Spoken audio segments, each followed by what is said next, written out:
Invited on this, the eve of the 50th anniversary of our Independence Day, we are immersed in unifying miracle of sports, reminding us of what it feels like to be one Bahamas. If nothing else, that is what will make these games so special. Tonight, thousands of Bahamians will gather at Clifford Park to commemorate this historic occasion as we did 50 years ago, united by this passion to usher in the birth of a nation.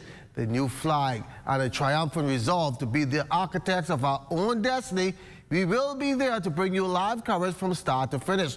Today's games will also be abbreviated in honor of that celebration, but not to worry, there's still lots of ground to cover in the morning and afternoon session, and we've got you covered there too. So like I say, lots to do, and baseball is underway at the Andrew Rogers Baseball Diamond. They also have sailing, but we go to baseball with Ricardo and Ramiko Knowles.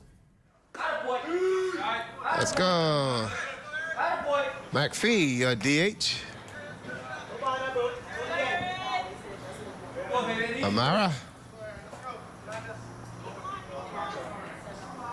is the first out. Got thrown out there by the pitcher, hit it right back to the pitcher. This one he popped up, and that was going to go out of play.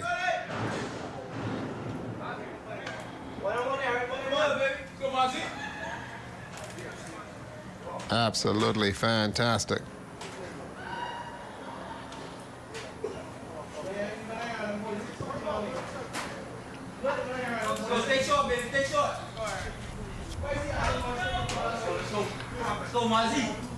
Little lead over there at first base. Aaron look over as a throwback. Did they get him? No, they thought they had him. Safe. Close one. They had him. Cartwright just needed to block it up a little bit more, but he thought he had it. But he was going to steal. Yeah. He definitely was about to. He had too much of a lead, and a good look over there by Aaron Knowles, the pitcher for Long Island, to make sure that he doesn't get too far away from that first base line. In the box, McPhee. Right down the heart of the plate. Good strike right there.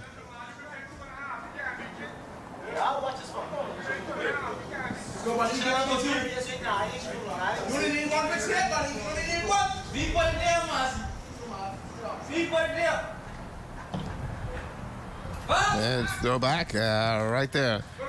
Getting a lot of attention, over there.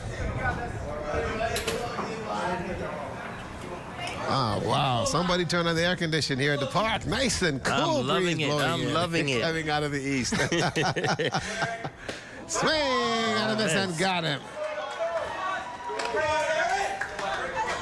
Beautiful off-speed pitch there by young Mr. Aaron Knowles, and got the out. So no damage done there. So no run score. Still 3-0 on 3 hits here. Leading the game is Columbus Isle as we are now completing 1.5 inning of play.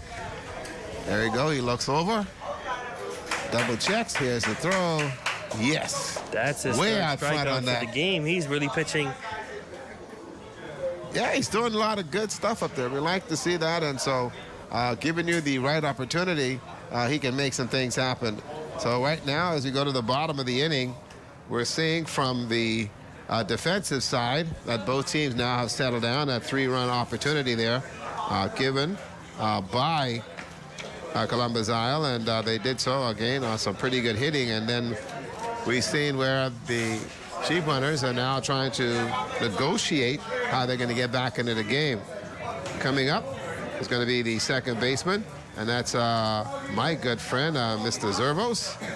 He's going to be there, then followed by Nathaniel. So the two brothers playing back-to-back here. Is that a secret? Maybe it is, maybe it isn't. Well, let me tell you something. Nick and Nathaniel is going to be coming up here. We'll see how that all works out. I like that kind of attribute. Some things could happen there. So we'll see exactly how they're able to do it. Nathaniel and Nicholas, the Zervos boys, they play all over the place. And so we'll see here whether they have got that swing down pat and see what happens there. Here now in the bottom of the second inning, Long Island. This is the time, if you're going to get some runs on the board, this is the time you're going to have to do it. As we've been seeing all throughout this tournament, the game is won basically in the third and the fourth innings. And if you're not on the board by then, I guess fatigue sets in and time runs up on you and the game is called. And before you know it, you got the loss. But now we're going to see what happens as Nathaniel Zervo steps to the plate for Long Island Sheep Runners, and he's been pretty kind of consistent throughout this tournament so far. He's kind of, at this point, being there at least fourth or fifth game, he should have an idea of what he wants to do when he gets to the plate at this point. And well, as we've been seeing from... So he should be able to come make it happen. And also want to welcome you back here to the to the Andre Rogers Baseball Stadium. You'll go there later on, there last night. But here's the delivery. Nick Zervos. That's going to be down and away. He's going to find one here that he needs to really look at and just drive somewhere. He's playing second base, and he's way ahead of that one. Way ahead. I mean, and young Edgecombe is really throwing this ball. He has 3 Ks so far for the game as we head into the bottom of the second inning. That's 2-1 on him now. Absolutely.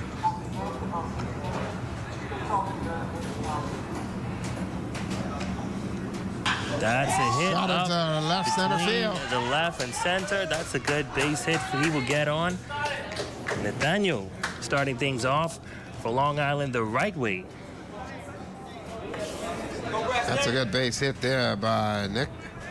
And see if this can spark the Sheep Runners, see if they can get something going here. He sits on this. Oh, that's a nice little hanging curveball. And he just stayed on it and just drove it right into left center field. Couple bounces. There you go. He's also a threat to run. Yes, he is. Pretty close one there. Umpire calls him safe. Mr. Preston Cartwright to the plate now for Long Island Sheep Runners, looking to make some things happen. Well, we're going to see what he can do here.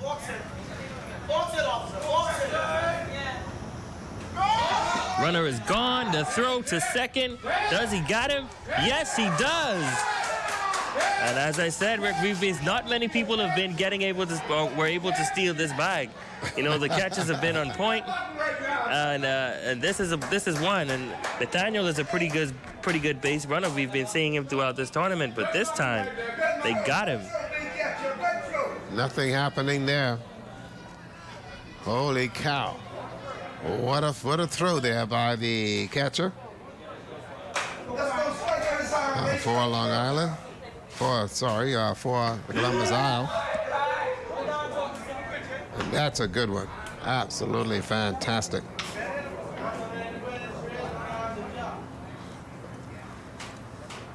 Cartwright getting this one down the third base That's line. a It fair ball. stays fair.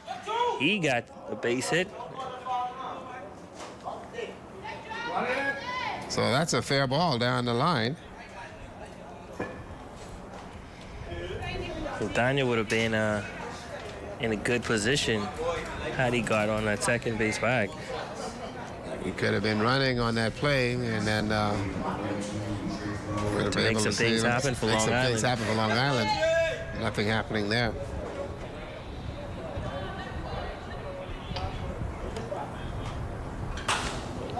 That one's popped up in the air. Out of play.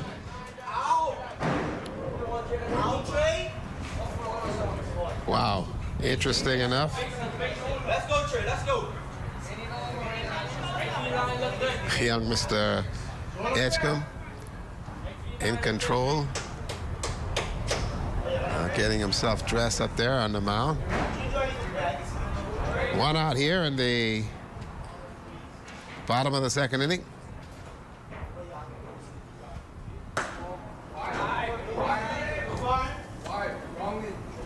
Got to find a pitch you can drive. The count now goes to 1-1.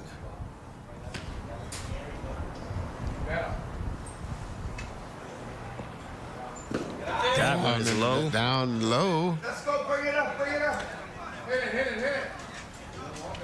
Wow, let's see what he does here. That one simply just came off the turf and came up very, very quickly.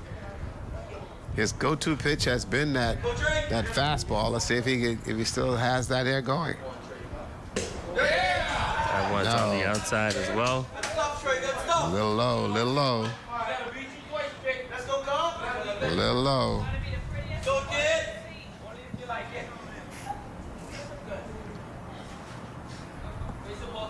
Wow.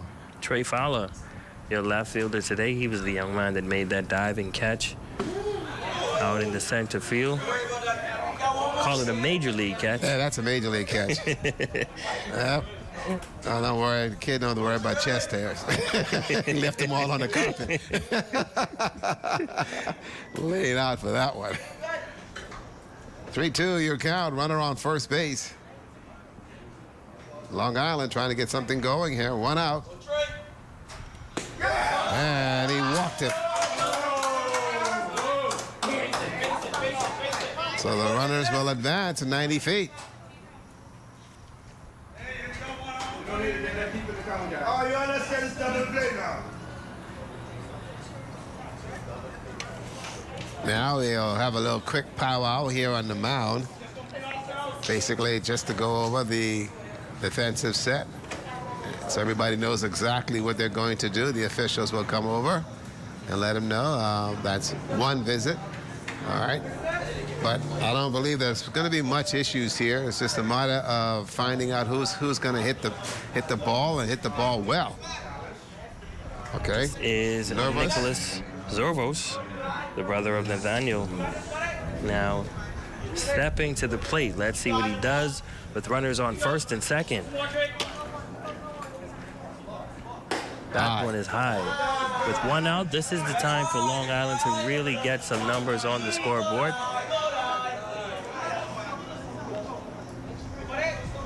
Interesting to see how this one here is going to pan out.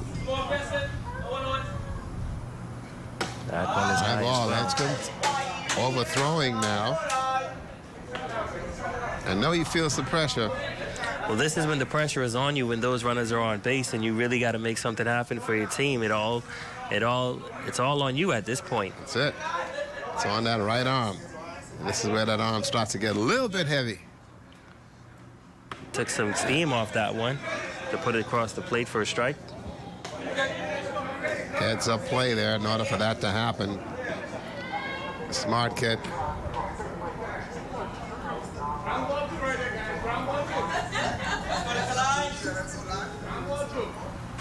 That's high. One is high.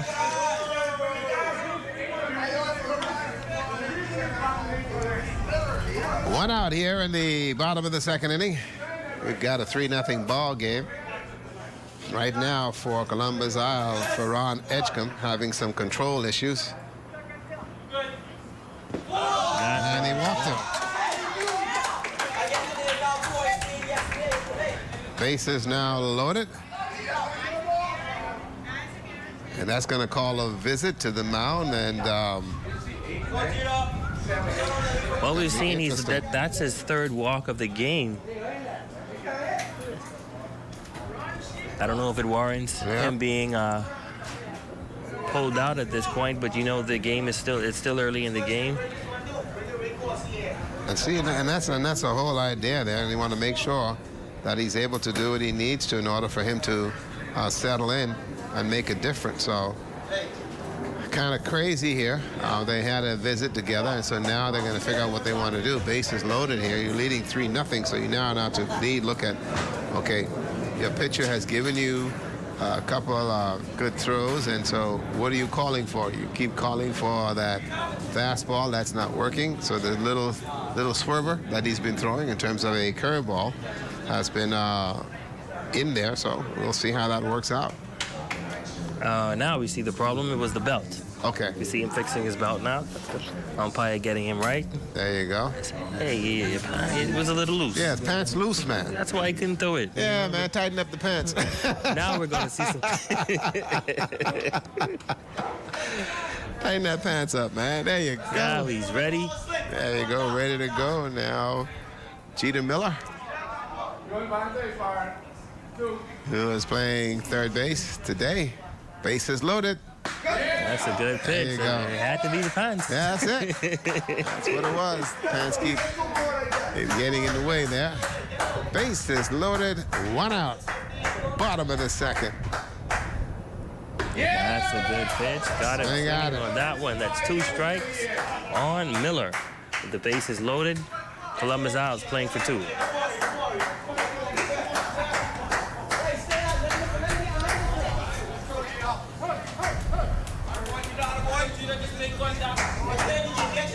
Double checking. The umpire out there on the field, making sure they have everything in order. Here we go. So they're in between the plays. Here's the pitch by Edgecombe. That one is high. High, but had a little bit of speed to it. 1 and 2 on the batter.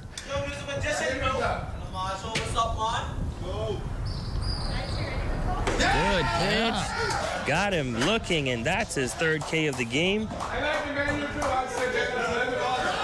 Or 4th. Boy, that was a money pitch there.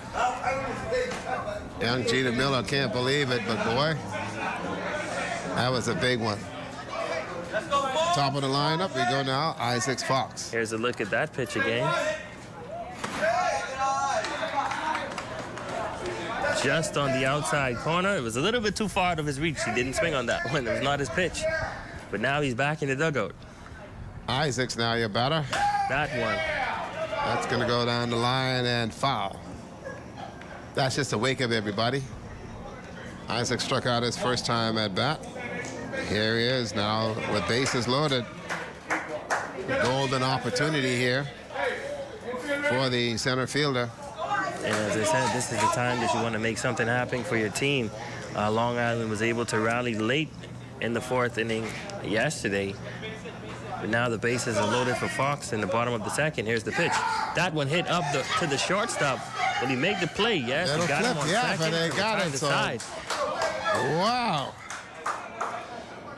So a golden opportunity by Long Island. Unable to get anything out of that with bases loaded. And I can imagine the conversation that is going to be in that dugout in just a moment. Going to be interesting to see how that all works out. And this one here hit right to the shortstop.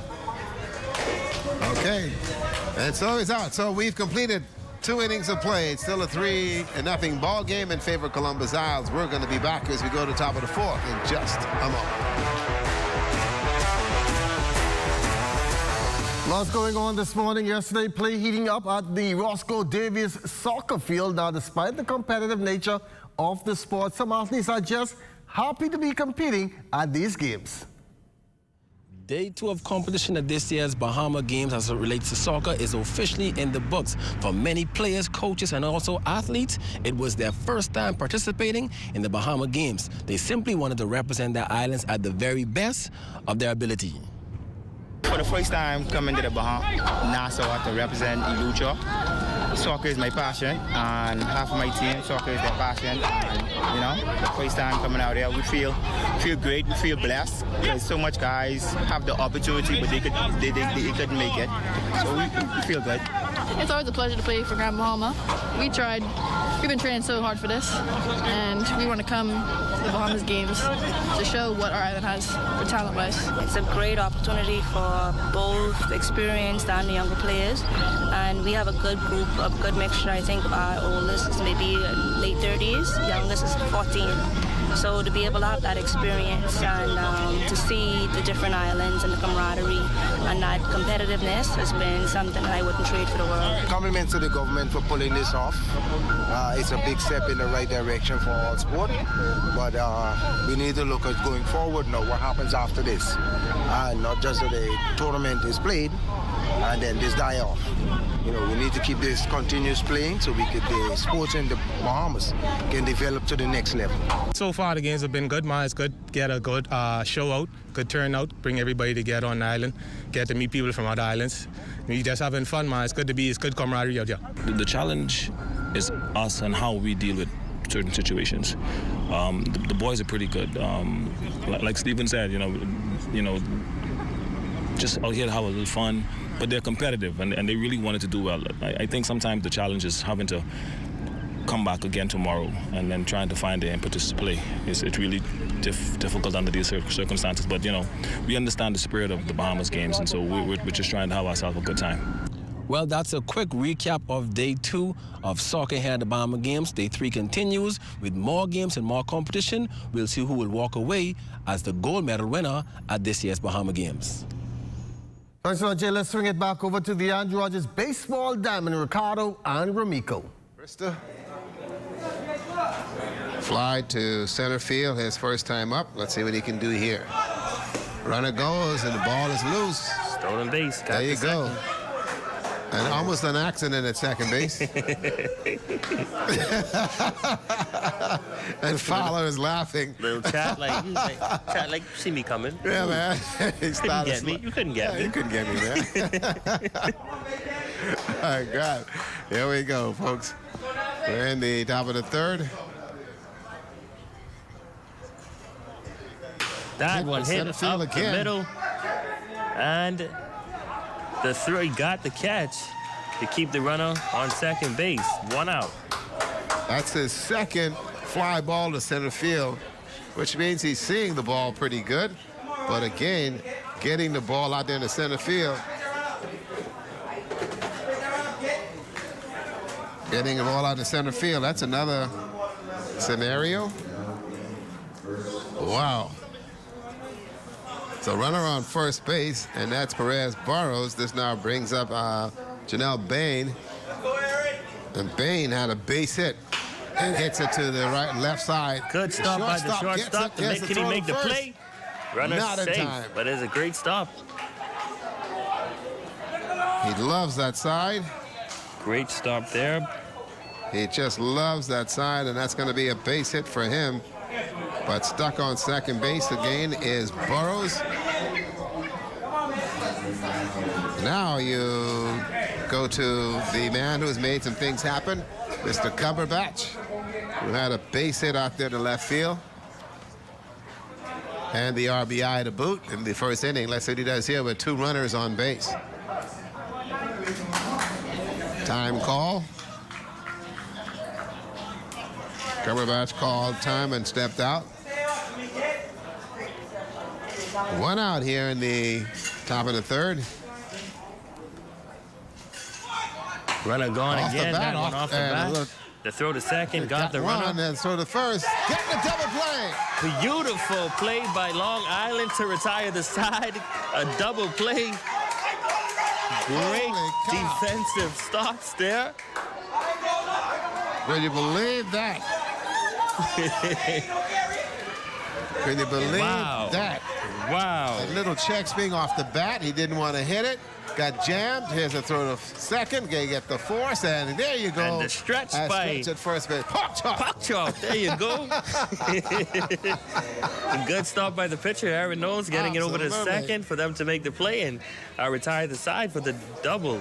Wow, what a interesting game in terms of what we're seeing here, and you can tell from what's happening over there in the Long Island dugout. These guys are pretty happy because they came away just now with a very good defensive stance to keep themselves all sorted out, and that says much about what we've seen. We've seen where Columbusal tacked on some 3 runs in the first, and they did so on those 3 hits. They had 2 hits a minute ago.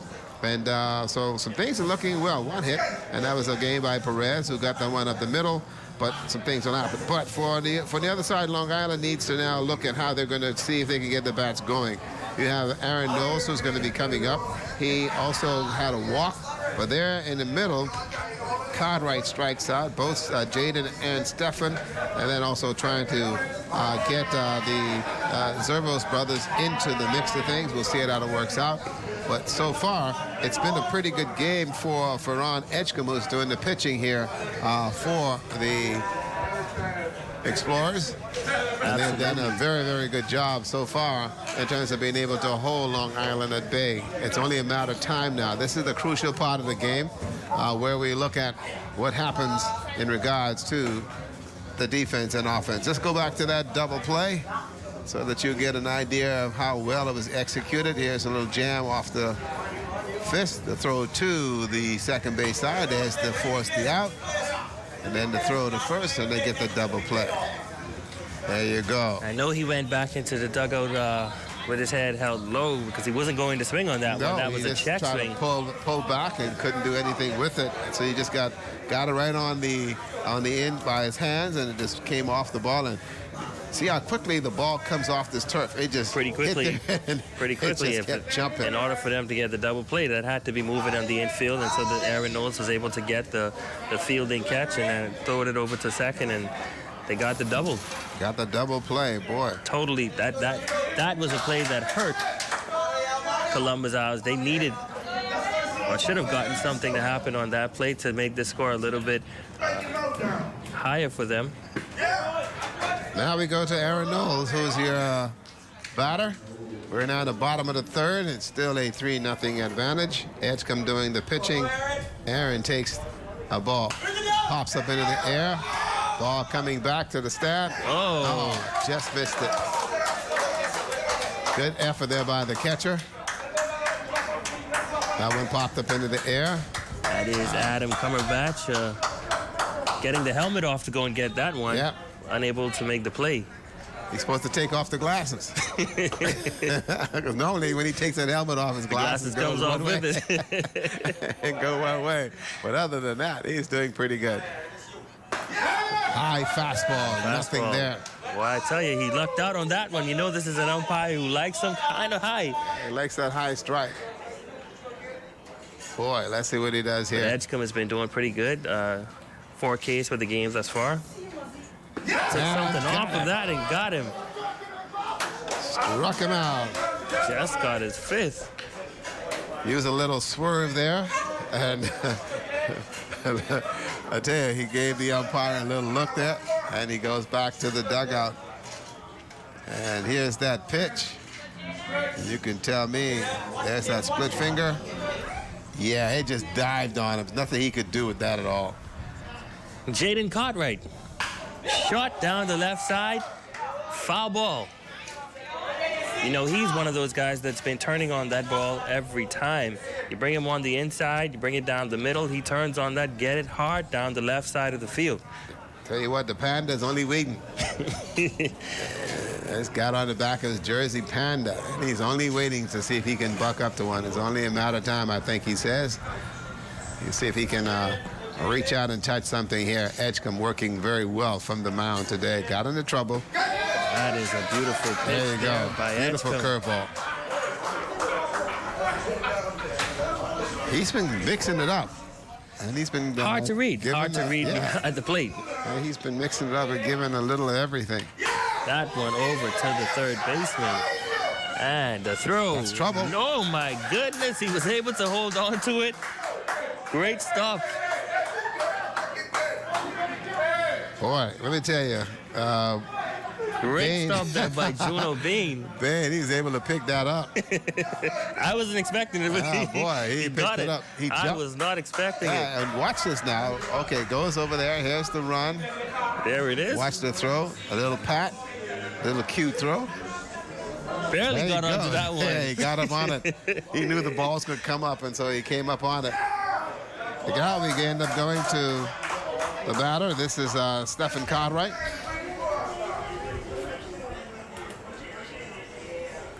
Long Island needs to get on the board here. That one's going to be away.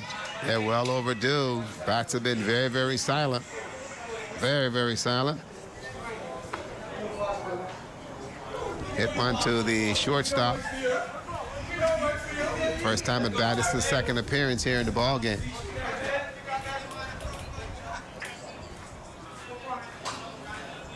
Here's a delivery by Edgecombe. No, overthrew. Lost his hat, everything. That's, you could tell he's overthrowing and not just letting the ball go. He'll get a word from the third baseman. You know, with the 3-0 lead in the bottom of the third inning, he really just needs to take it easy at this point and just throw the strikes and allow his teammates to do the work, allow the infield and the outfield to do the work.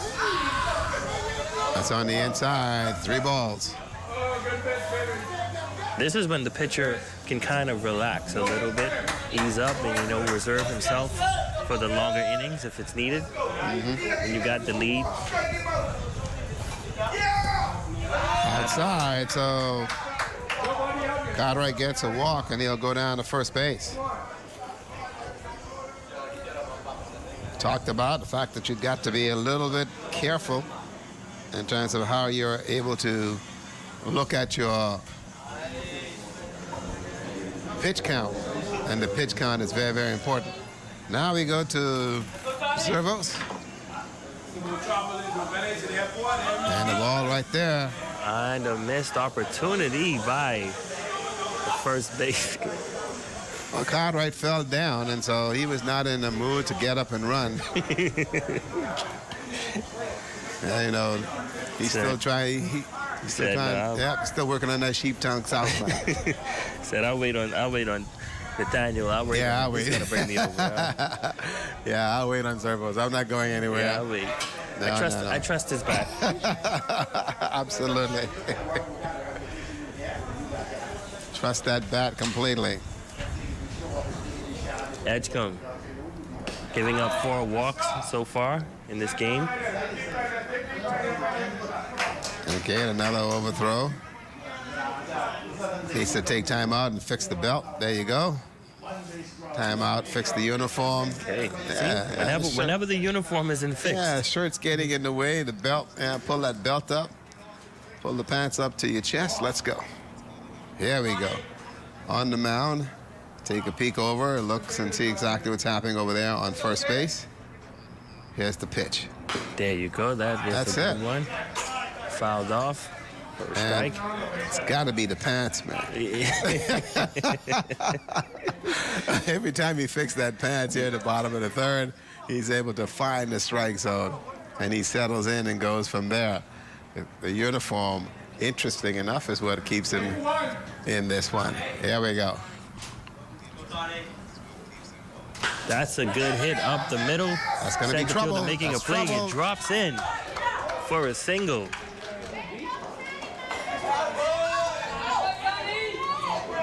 Yeah, that one dropped in. Servos making it happen there. Trey now comes in.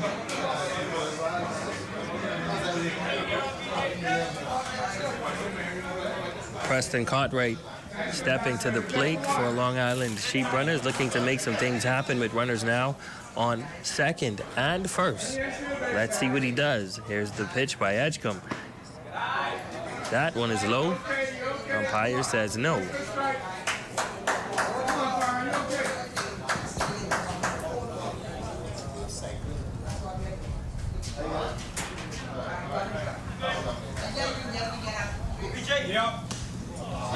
That one is high. Both runners going. Everyone's going to advance. So the wild pitch, everybody moves up a base, 90 feet. Here's a scenario for you. You've got 2 outs, runners now in scoring position, and you really need something here to happen to make it a tight game. Could go anywhere. Edgecombe now with runners on second and third and 2 outs. Here we go.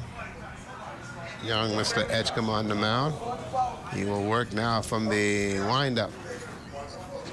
That one is there as well. If that ball gets by. But this is what we've been seeing throughout this tournament. When you get to that third inning, this is when those pitchers begin to struggle a little bit and where the game is decided. And this is where we've seen most of the pitchers pulled between that third and fourth inning. That's those arms. You know, that also comes from, being in game shape and being in tournament shape. Absolutely. The tournament having to throw as many pitches creates an issue. You see he's trying to take something off of it, but still unable to get it. That's his 5th walk of the game. So now here we go. Bases are loaded. Bases are loaded again. Again for Long Island. Again, and now a quick visit here by the manager. I think they're going to pull him at this one. Well, what we've seen in the tournament is that once we get to the third inning is when the rotation comes in terms of the pitchers, in terms of coming out. We've only seen one pitcher take the whole road, and that is what we watched in our Eleuthera game earlier in the week. But why, right now, this is a crucial time. What do you say? Long Island has to capitalize at this moment with 2 outs. Going to be interesting here. Kenneth Adley, who is the head coach, went out there and spoke to young Mr. Edgecombe, who got himself all sorted out now. Here we go. But they're leaving him in, showing that they believe in him, and they have confidence that he's able to get them out. So they're only playing for 1 at this point. That one on the outside. It's going to be a ball. Fake bunt there. Let's see what happens here. From the windup. Inside, that's another ball. 2 balls. And Trey Fowler is making sure he hides the strike zone, making it difficult for him to throw. That if he walks here, and there's a walk, I got a funny feeling we'll see Adley back out there. Yep, some action now going on in the bullpen.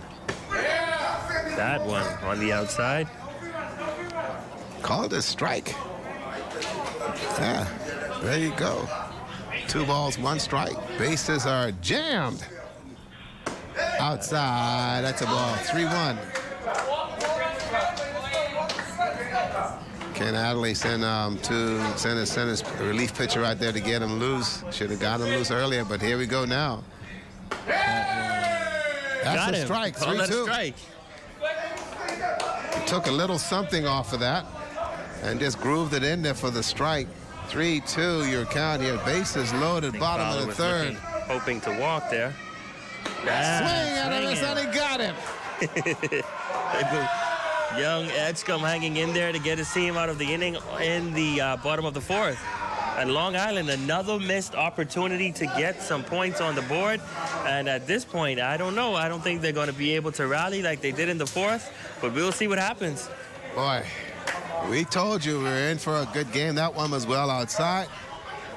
That was a walk, but bad selection there. And so we have completed 3 innings of play. Did you think you'd have something this good? I don't know. Okay. Let's send it back to the station. We got to go to the dugout, get some answers, and find out what's going on in terms of these guys that's swinging the ball. We'll be back. Folks, don't go away. Now, despite the devastation of the Hurricane Dorian, the Abaco Sports Council was determined to field team in as many sports as possible for these games. With that said, there are tennis players making their presence felt over the National Tennis Center. Our intern, Swanson Gibson, has their story. The second day of Bahamas Games tennis has concluded as 6 islands dueled their way to the gold medal match. Singles and doubles for both men and women resumed earlier today. Long Island took on Abaco, Andros versus Michael, and Eleuthera versus New Providence. We had a chance to speak with Abaco's coach Camille McDonald about the team's resilient mentality catalyzed by the outcome of Hurricane Dorian. McDonald also praised singles Victor Madison Missick for her performance earlier. I think she did that perfectly. We wanted to complete the game in 2 sets, and that's what she accomplished. Talk to me about the mentality of your Abaco team. What is it that you want the Bahamian people to know about your surviving spirit? Yeah, we continue to be a people of resilience. You know, despite Hurricane Dorian, we came right back, and that's what same thing we wanted to display in this game, and that's what we did today. From Bahamas Games, I'm Swanson Gibson. Well, thanks a lot. We're going to take a break, and when we come back, more from the 6th edition of the Jubilee Bahamas Games. Of the Bahamas Games brought to you by Ministry of Youth, Sports and Culture, J.S. Johnson, the Royal Bank of Canada, Independent Secretariat Committee, Bank of the Bahamas, Dalbenas Agency, Summit Insurance, Fidelity Bank, Teleport, the Central Bank of the Bahamas, Agape Church, Ministry of Agriculture and Marines Resources, Western Hardware, Mobile Assist, and by Original Patties. Now is the time to start living the life you've always dreamed of.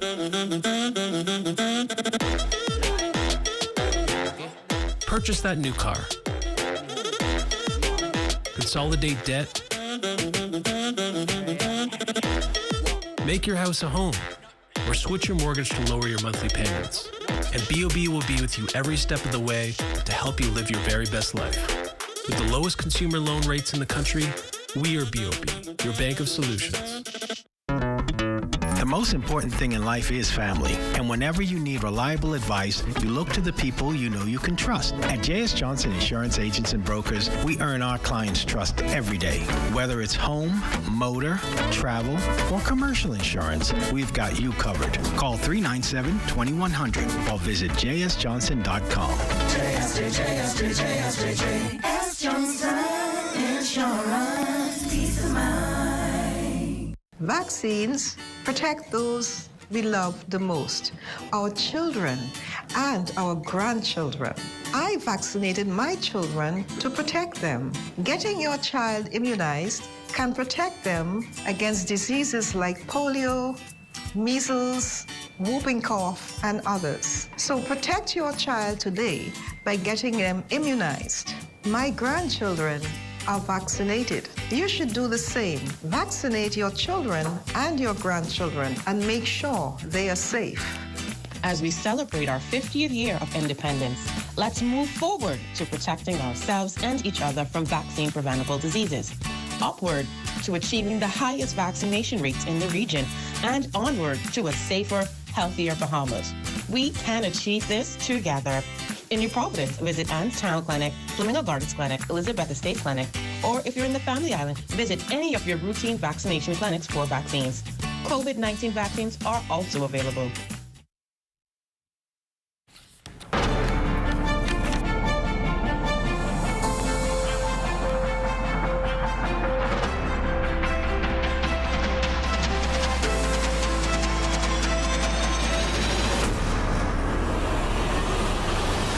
Welcome back, everybody. Thanks for staying with us. Just an update. The last game today will be played at 4 o'clock. That's in all sports, because after that, everybody's going to head over to Clifford Park and relive that memory back in 1973. Fireworks will bring the evening to a close, and then it's the People's Rush tomorrow morning. Jankudu starting down there on Bay Street, so lots to do. Get some rest today. Go later to Clifford Park, and then enjoy the Jankudu tomorrow. Then back at Bahama Games for a full day of coverage tomorrow. Once again, the big game coming up in soccer in another hour or so will be Grand Bahama and New Providence women. Both teams come in at 2-0, and both teams have beaten Abaco by the same score, 10-0. So it's going to be a kickoff today between cycling is going on. Jay Philippe is over there. Shane Stubbs is over at the soccer. We have Swanson Gibson over at tennis. Sailing is also in today too, and those boys were rowdy on the water yesterday. We'll have highlights of that coming up a bit later. Marcellus Hall is over there swimming. This is their final day of competition over at the Betty Kenning National Aquatic Center. They will get underway at 1 o'clock. Amajad Knowles will be bringing us highlights from that as well. And then there's volleyball at the Kendall Isaacs and the Anatole Rogers Gym. So a full slate of games on for today. Everything ending at 4, because we all have to go on down over to Clifford Park. And if you can't make it down there, you have the best seat in the house right in front of your television set, watching it on the ZNet television network. Baseball right now going on. We swing it back to R&R, Ricardo, and Romiko. Something here. That's another one. Curveball hung in there. Inside. Trying to stay alive on that one. He's not looking for any sign. And as I mentioned, he's an aggressive batter. You bring it in there, he's going to be swinging at it. All he's going to do is swing. He's going to swing at it. Oh, he's going to swing. That is for sure. But he's not. One thing I see, he's not going down looking. He's swinging. Absolutely.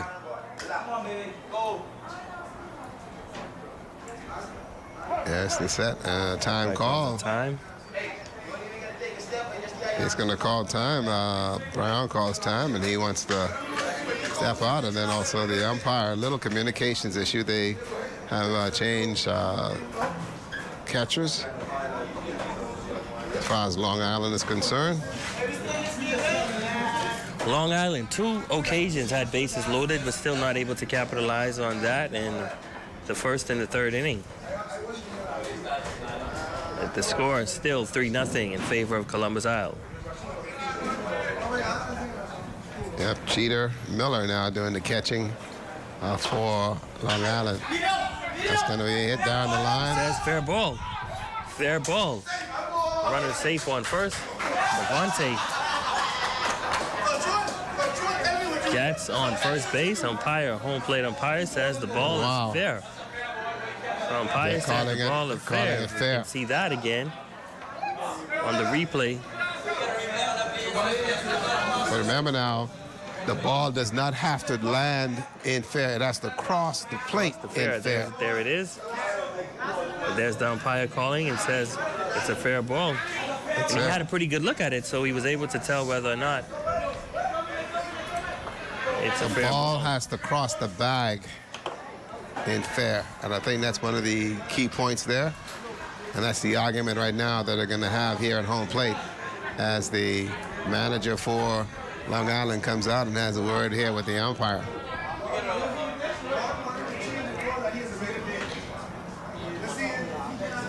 Remember now, it is a base hit.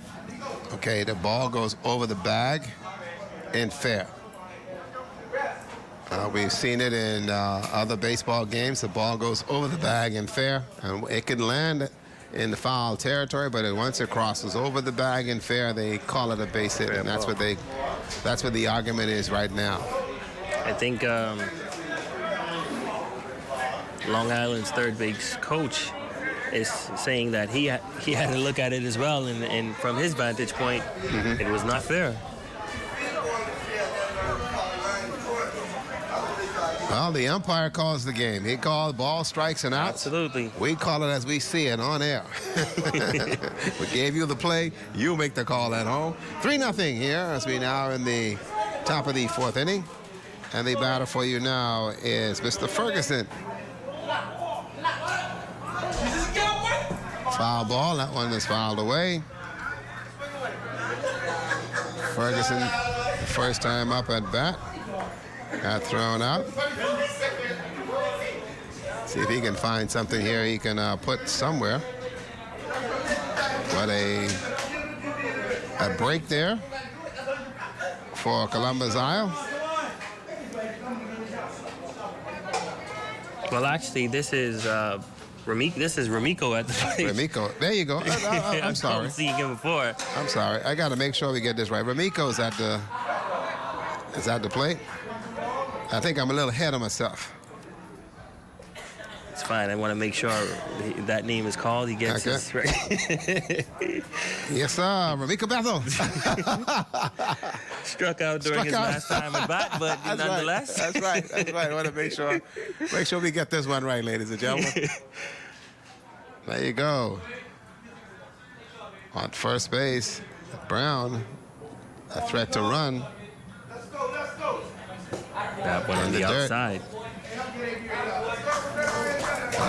He's got a good eye so far. You know, they look. One ball. 1 and 2. He's got to protect the plate. There you go.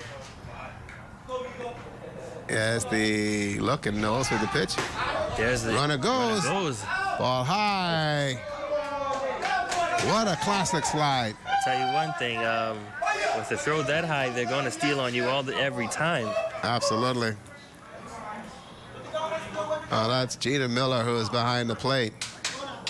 He swapped out and going to third base. For Long Island was the catcher. So they swapped out and made sure they got there, and nothing there. That's a ball.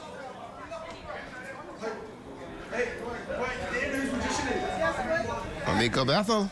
Still at the plate. Staying alive. Ain't dead yet. Still getting that name call, too. Still getting that name call. Outside, 3-2, the count, and he gets a walk.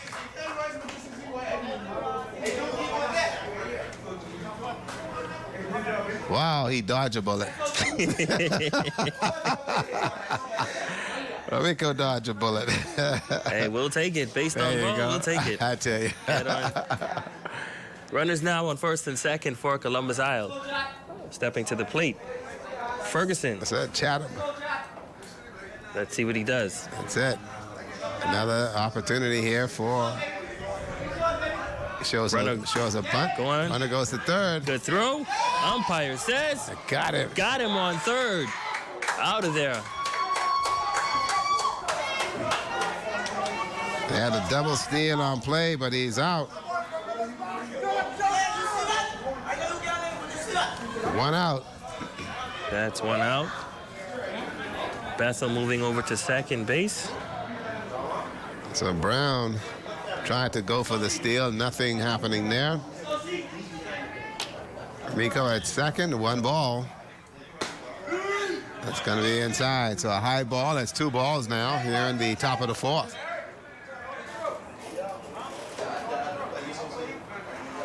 Game moving along very quickly. One out. Good. Ball gets loose. Comes back to the fence.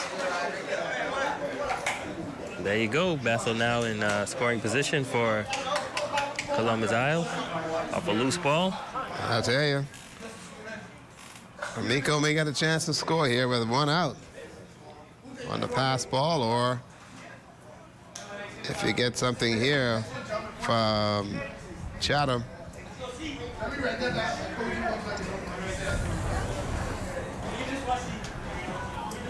Kenneth Adley, your manager for Columbus Isle, said he gave up his sermon this morning for this. Came out here to make sure he's able to coach his young ball players. Strike. Yes, sir. Beautiful pitch. Got him on the inside looking. Beautiful pitch there by young Mr. Knowles, Aaron. See if he could find a money pitch here. Chatham Ferguson. High ball. Extending the count, 3-1. 3-2, that is. The umpire showing us 3-2.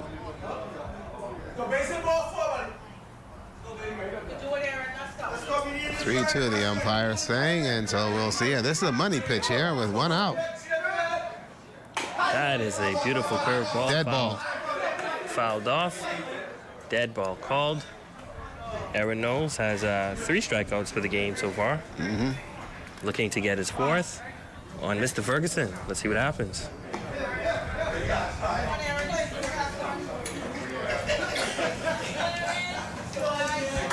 I was sitting there thinking a minute ago and looking at these ball players and thinking about Kenneth Adley, who actually played in the first Bahamas games. And here he is coaching in the 6th. That's in the dirt.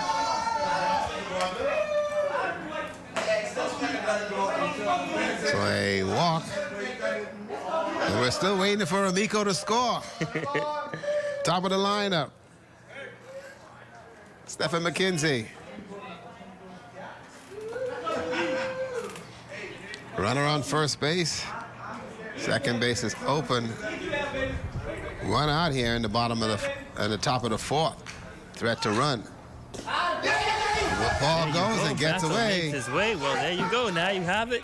Yep, and going all the way to third base. Rico scores for Columbus Isle. And Ferguson gets over the third. All the way to third base. On a wild pitch. Make it now a 4-0 game.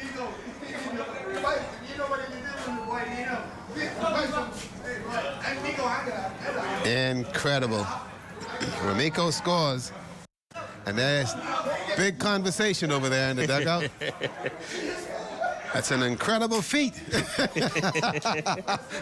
Ramiko. I think they're having a conversation as though it took you long, but it's expected. It took long enough. Yeah, well, you're in the scorebook, buddy. Here we go now. Top of the line as we now have Stephen McKenzie with a ball. And that's a strike. That is a good pitch right there. There you go, 1-1. Aaron Knowles throwing a strike.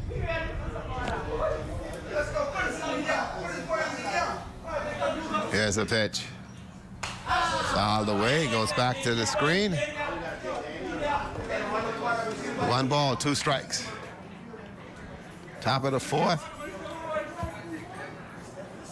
4-0 in favor of Columbus Isle.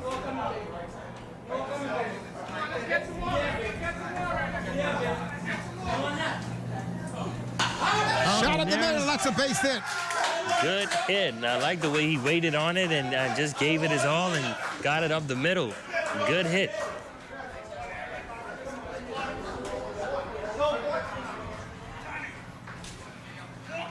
Two runs scored in this inning alone. 5-0 now in favor of Columbus Isle over Long Island. Young Aaron Knowles looking over there to the dugout, talking to his manager. Amaj McPhee now at the plate for Columbus Isle. Good hit up the middle. Shortstop can't get it. The runner will go to third.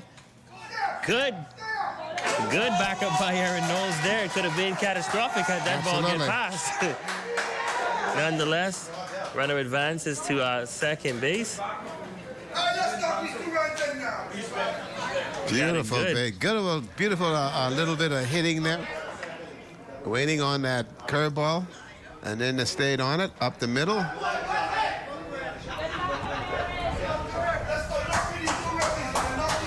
Servos not able to get to it. Servos had an opportunity, but nothing was there at all. Here we go. Now we end up going to Perez Burrows. Perez had a base hit in the third to get on first. And looking for another one here. That one is fouled to the right side. Coming up next, Bimini and Grand Bahama. Elimination game.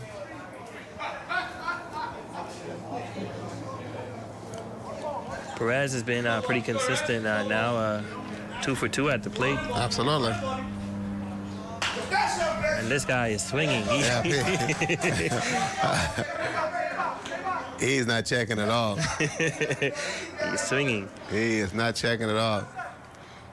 He stopped offense in Salvador and brought the lumber. He stopped offense in Sal and has the lumber. He is chopping away. That one's high. It's going to be high. Yes, runner goes home. Will he get it? Got him at home plate.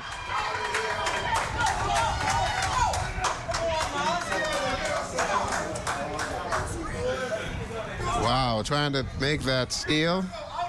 Was McKenzie, but nothing happening there. And he's going to be out, so that's the second out here. There he goes. They definitely got him. Yep. See, that's what calls for that strategic sliding that we've seen yesterday, but catcher blocked up the plate. He was unable to get it. It was a foul ball. This is the right side. And he was not able to make the catch out there for Columbus Isle in right field. That's right. That's Servos. Goes out there, nothing happening. Wow. Now, what's kind of interesting is you turn around now, and you have Perez, who's 2 for 2, and you send a runner, and he's been one of your top hitters here today. Yeah. And running yourself out of an inning. But we'll see here. Wow, there's a pass ball. He's going to get that score on that. Make it now 6-0 on a wild pitch. On a wild pitch as McPhee will also score. So Perez is still alive. 3-2 is your count here, and the top of the 4th inning, 6-0 in favor of Columbus Isles over Long Island. And Perez Burrows, who's 2 for 2, 2 singles. That one is still hacking. The catcher is on it. Got it. Got it. Out number 3. Good catch by young Jeter Miller at the home plate. So 3 runs score on that one, though, Miko. And they end up getting 3 runs on 2 hits. Quite a few errors in terms of wild pitching by the pitcher there, Aaron Knowles. And the most important run of this game was that Ramiko Bethel score. Absolutely. The score now, 6-0 in favor of Columbus Isle as we head to the bottom of the 4th inning. We'll be back with more baseball action.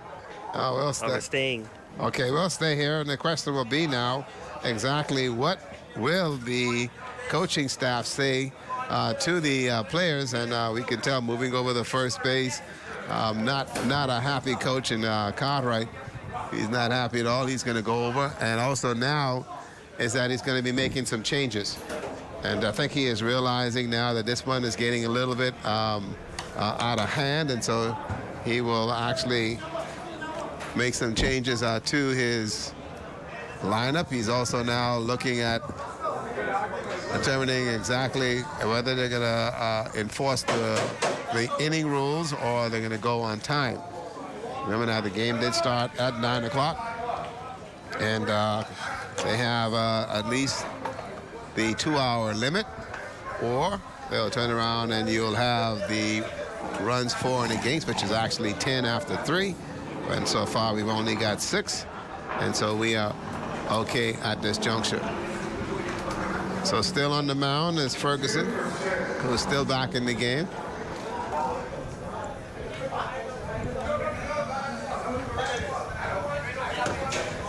And so we'll see what happens here.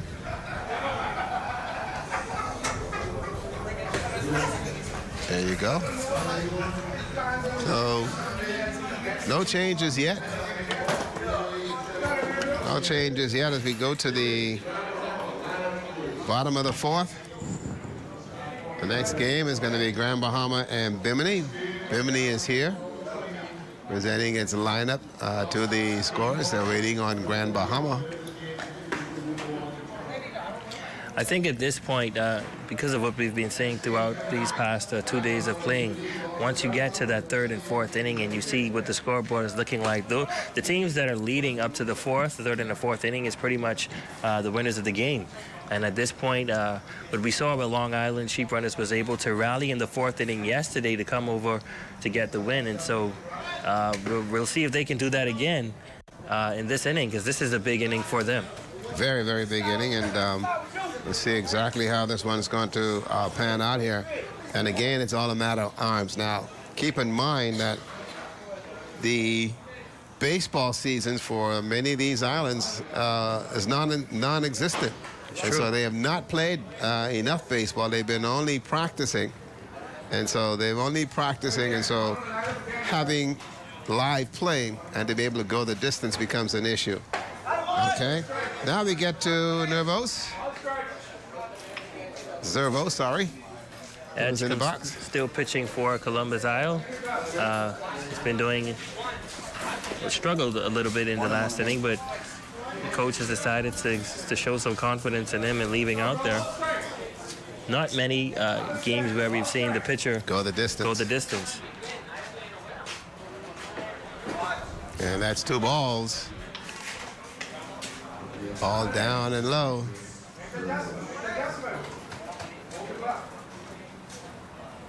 Ferguson gets the sign, looks inside.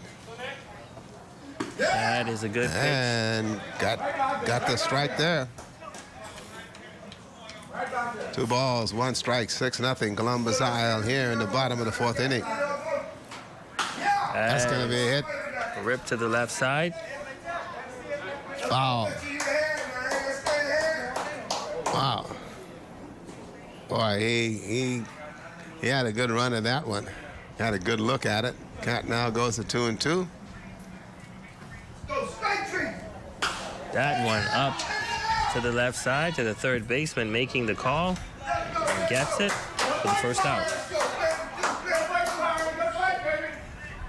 1 out here in the bottom of the inning. And that's a real big out there. Now we end up going to Jeter Miller.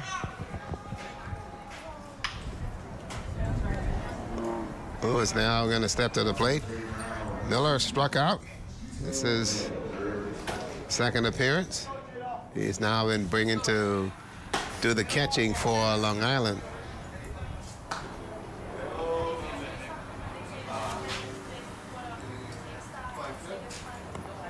Here's the delivery. There you go. That's a strike. At this point, right now, let me tell you, Ferguson is just saying, okay, I'm just going to groove it in there. If they hit it, they hit it. Let's just get out of this inning. Nothing fancy, nothing special. Just throw it in there. You see there, he tried to go to that curveball. Okay, 2 balls, 1 strike. Bottom of the 4th. There you go. He may have found his groove in the 4th. That's it. I think he's smart pitching here. Nothing fancy. Just put it over there, and if you want to hack it, hack it. If not, I get the call on the corner. Good pitch, hit over the third base. He's unable to get it. He's going to go for 2 on that one. The throw by the left fielder. And again, it was a close one at second base. You see these players, they're sliding out. I don't think they're used to the speed. No. That's incredible. That's incredible. Jeter almost slid all the way out into left field, left center field. Oh, it was passed by the bag. Boy, almost did all of that. But he got in there. But here's the play for you. Watch the throw, and he is safe over there. That'll take us to the top of the lineup for Long Island, and at the plate now is Isaac Fox. He's had 1 strikeout, hit over to the shortstop in the second inning, where he got out. And so he's not been able to get on base for the day. We'll see what happens here. Well, he fouled 1 off, so count now goes to 1-1. Wow. Jeter on second base. And this is the inning. Long Island needs to make something happen if they're going to get back in this game. Gonna have to make it. That's going to be on the inside. Just missed. Good pitch there, though. It is a good pitch. And, you know, sometimes you listen to the chatter coming from the dugout and you hear that, yeah. You know, it can sway the umpire. Umpire said no. Down in the dirt. Low in the dirt. The ball still live. Jeter runs. And he tripped up on the play. Tripped up as he was trying to steal third base. And, you know, I think he doesn't understand. The turf is causing him to run a little bit quicker, and he tripped himself up as he was trying to get over to third base. And wow, I'll tell you what, got that's him a running. good one. There it is. He begins to trip right here, and he tries to slide, and he comes up short. Nowhere near the base. Nowhere near the base, and you could tell the frustration there. Tripped up. Thought he could get there and get something going. So right now it is Fox, and that's going to be a dead ball. And man, I tell you that's a couple bad breaks here for Long Island. They needed that. They needed that runner in position. Set bases loaded twice and running himself out of the game. And that's off the elbow. Yep. And he's going to get hit by a pitch. And the coaches are saying this is going to be a questionable call now. He may have swung on that one. He actually swung at it. He held the bat, trying to get out of the way. Coaches are saying that he swung. Let's see exactly what the officials are going to say here. They're going to have a little conversation. Fox will go to first base. He's prepared to run.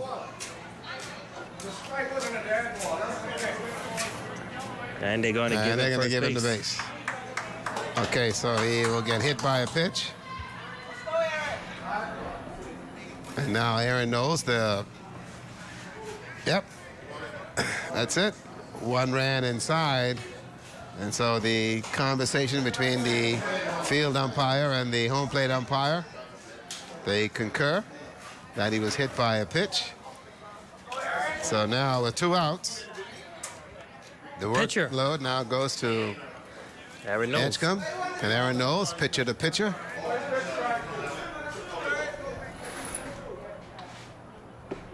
That's a strike. There you go. This guy, Edgecombe, is smart. Edgecombe has been able to find his groove in this 4th inning, just consistently throwing strikes. Yeah, he's smart. Save the arm, just groove the plate. They've got a pitcher who is warmed up and waiting just in case. But I think in his mind, Edgecombe is saying, listen, this is my game to win or lose. And so he's just going to sit there and just be able to groove that ball in there. Absolutely. And let the defense do their thing.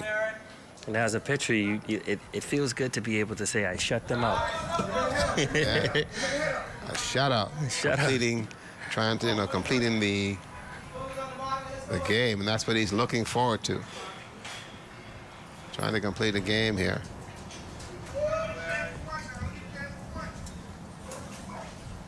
Columbus Isle playing for 1 to get out of this inning.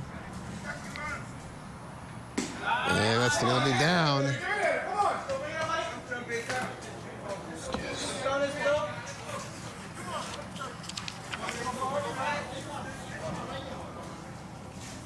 Okay.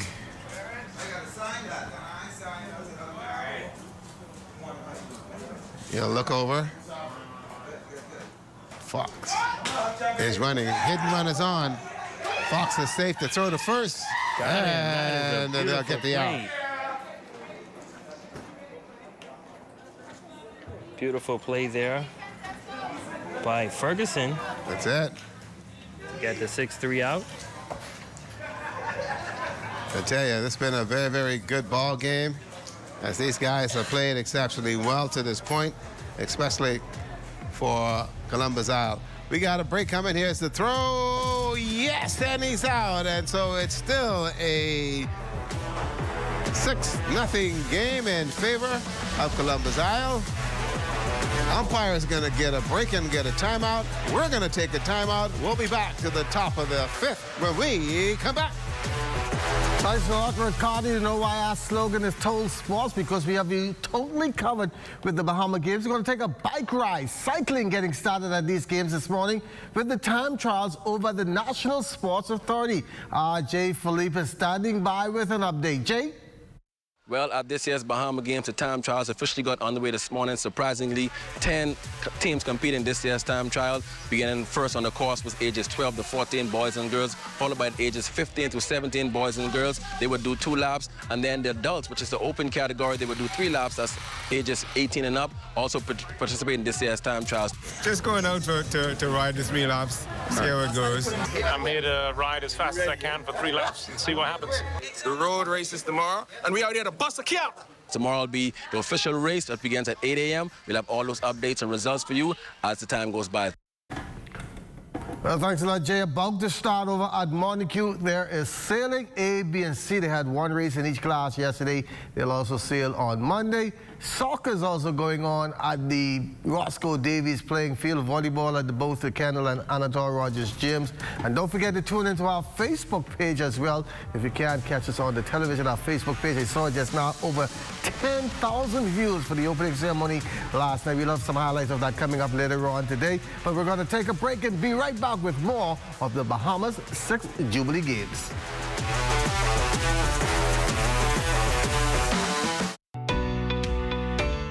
With the help of our authorized financial institutions, or AFIs, using sand dollars is as easy as 1, 2, 3. Step 1. Identify your preferred AFI by browsing their websites or contacting them directly. Step 2. Download the free mobile application from Google Play or the Apple Store and then register for a sand dollar account. Step 3. Load money onto your mobile app and begin sending and receiving sand dollars or purchasing and selling goods and services. We are pleased to be your central bank approved digital wallet providers.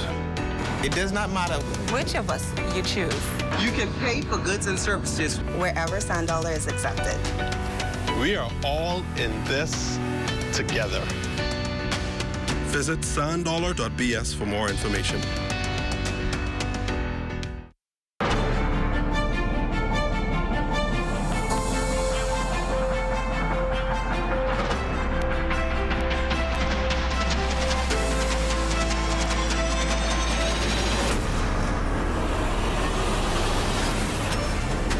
So many events going on day number 3 of the game. So if you're heading out today, you have to go for early games because once again at 4 o'clock, that's the last game in baseball. They will be, volleyball, pardon me, over at the Anatole Rogers Gym because after that all the athletes will be bussed over to Fort Charlotte, Clifford Park for the ceremony for the 50th anniversary of independence. So another short day today like it was yesterday for the opening ceremony. We're back at baseball. R&R, are you ready? Who has flied to center field on 2 occasions. Let's see what he does here. That's going to be outside. That's going to be a ball. It's 2 balls on Brista, who is getting encouragement from the dugout. Here in the 5th inning, you've had very few games get to the 5th.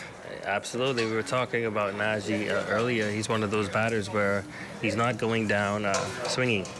He's going to hack. Yeah. He's not going down looking. He's going to swing. And there we see the swing right there. Yeah, he's going to be, he's going to swing the bat.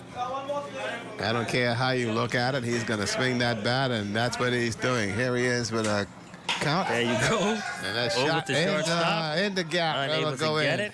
And that will be his first time on base for the day. And first hit for him for the day.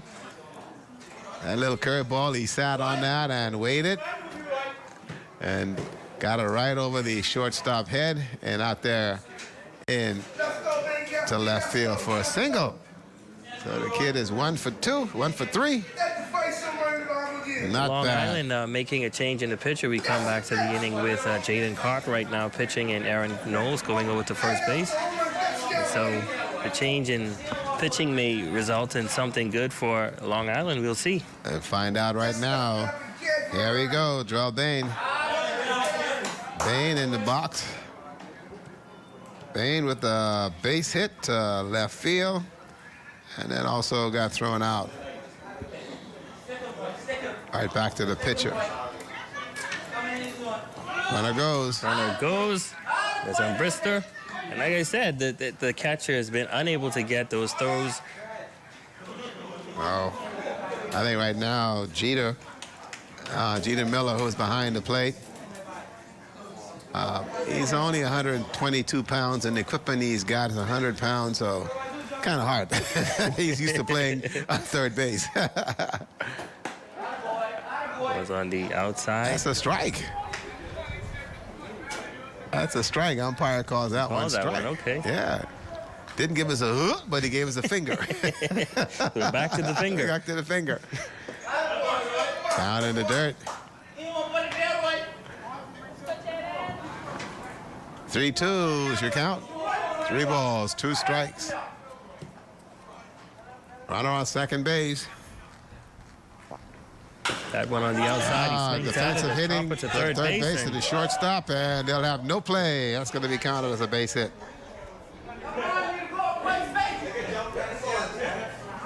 This artificial turf is giving these infielders fits in terms of how they're able to manage the ball. We're in the top of the 5th inning.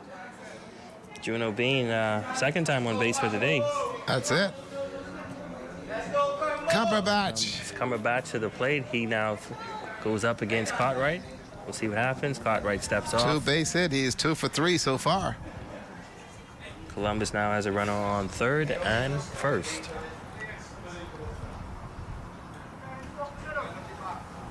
Jackson looks over. They step off the mound. Concentrating on how he's able to see what he can do here. Bain is a threat to run. Bain is strike. I think Bain is going to show. Bain over there on first base is going to show he can run. With nobody out, he should be running. We've seen that right now. Jeter has some issues getting the ball out. Absolutely. If I was the runner on first, I was going to be running all day on that. Should be running. Looks over.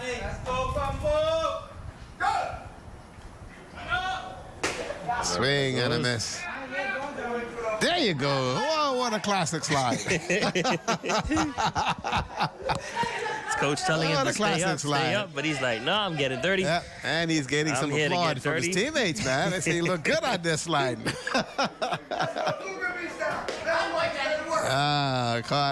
Right there, Comby takes one outside. 2-2 to Comby.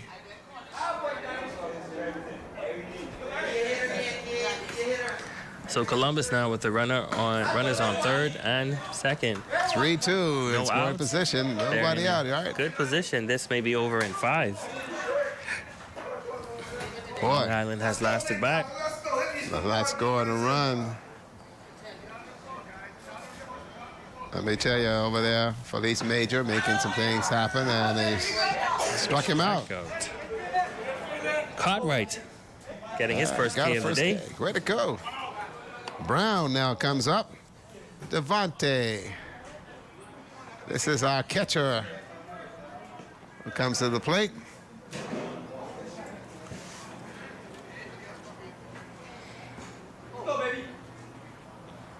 That's a high ball. Devontae struck out early in the first inning. And got a base in the 4th. Let's see what he does now. Very quickly, timeout called by the catcher, Cartwright.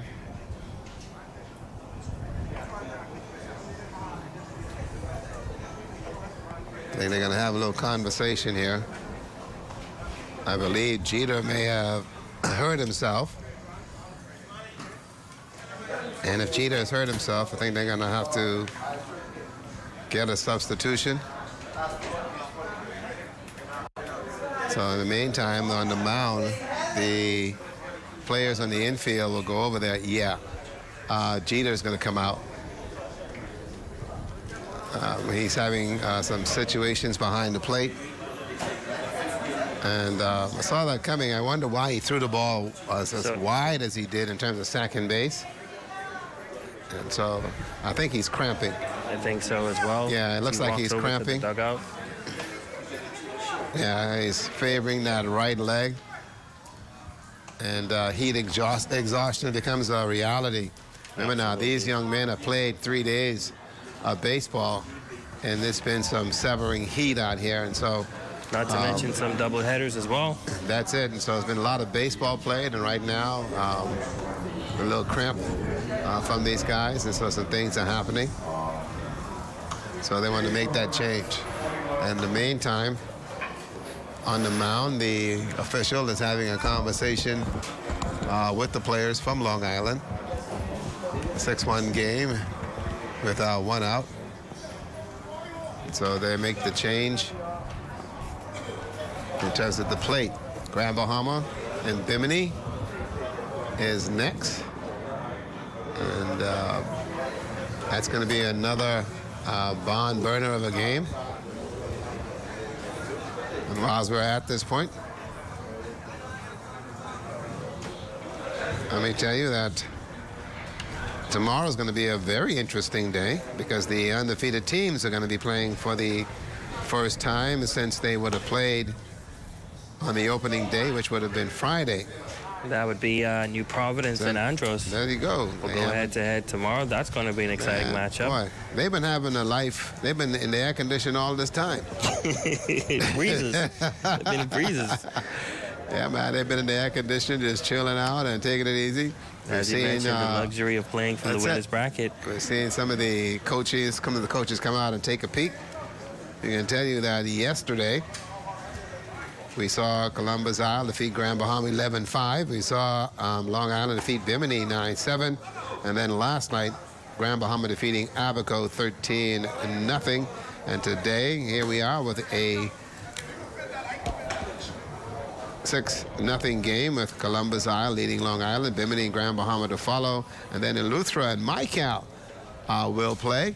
They're going to be playing a little bit later on, again, the losers bracket. And tomorrow, we'll see, again, Andros and New Providence, which will play at 10 o'clock tomorrow. And then the losers will also follow again. So there's a lot of baseball to be played. And so these guys are going to be having themselves a wonderful time right here at the Andre Rogers National Baseball Stadium. Cartwright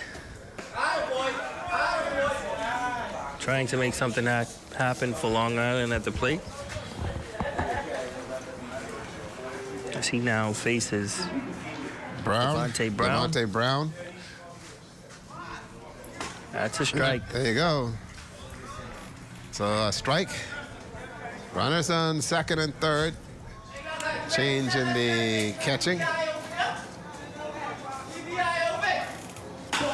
That's a hit to the shortstop, and he fumbles it. That's going to be safe.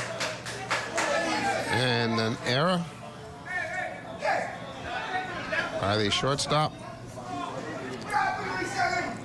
Bases loaded.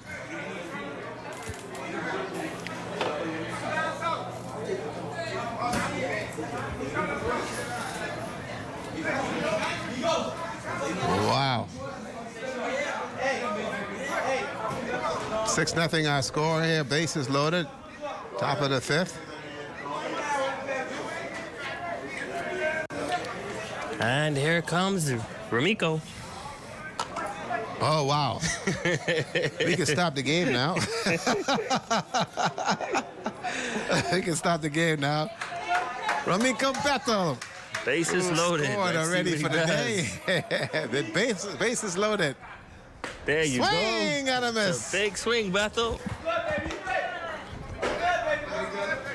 Boy, Ramiko's been watching Big Papi when he used to play. He just rear back and rip. One out here in the top of the fifth inning.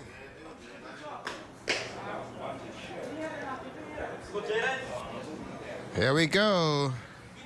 Jaden Cartwright will work from the windup. That's in the dirt. Ball's in the front. Nobody move at all, so we're okay at that juncture. 1-1, your count.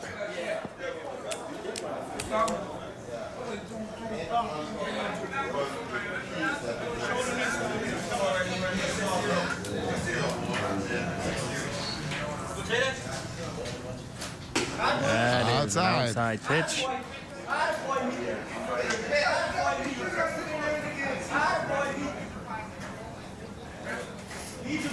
Let's go, Ramiko. Let's see what he does here. 6-0. Bases loaded here in the top of the fifth. Swing and a miss. Oh, the umpire said, yeah, he did touch it. Okay, so foul ball. Good contact there. Okay. Good contact there. Boy, I agree. Contact. I agree. There you go, staying alive. Bethel. Wow. Ramiko Bethel staying alive there. He is taking all the Ramikos on his shoulder. Takes a good look here. That one high ball. Good eye. Good eye, kiddo. Bases loaded now. Ambrista, Bain, and Brown. Third, second, and first base with one out. Runners will be moving. There you go, and he walked one in. Bethel getting on base for the second time on walk.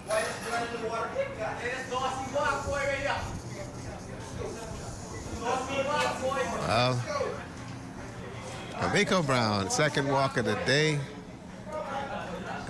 and scored. We now go to Ferguson. Shot him. That's a high ball.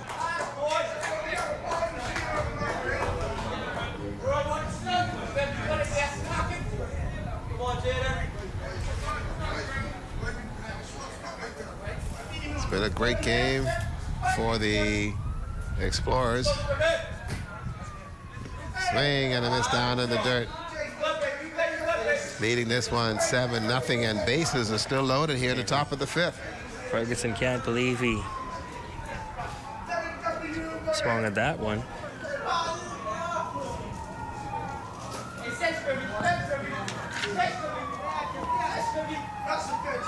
That is a nice curve ball by Cartwright to get him on the inside for the strike. Okay. They made a substitute and didn't tell us. They made a substitute. Kevin Scrimmins. Okay. It didn't let us know. Kevin Scrimmins. Kevin Scrimmins into the game. I guess we're leading 7-0. You can now make those kind of substitute. Give everybody an opportunity to get their swings. So Scrimmins into the game.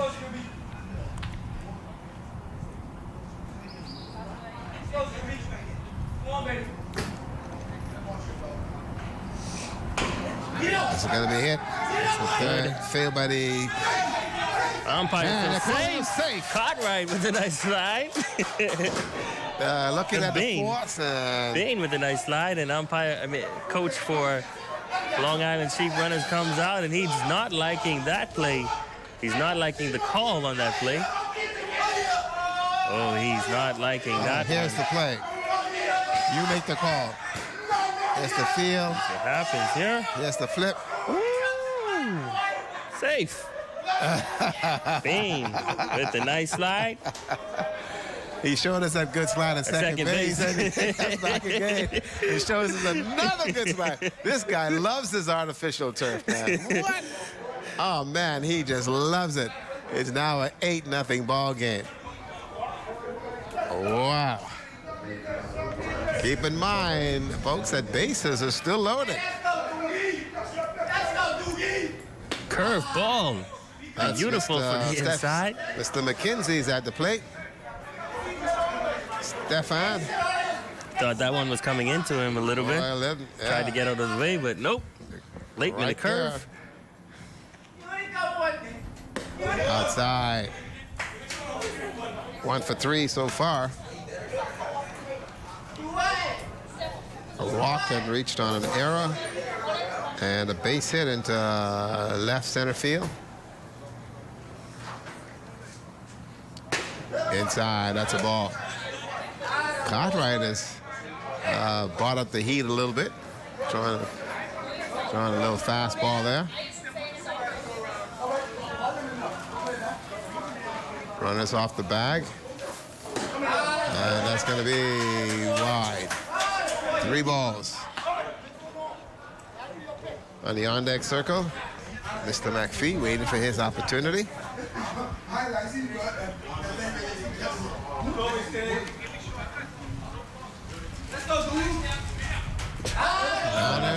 Yep. And they walked him. They walked McKenzie, a.k.a. Doogie.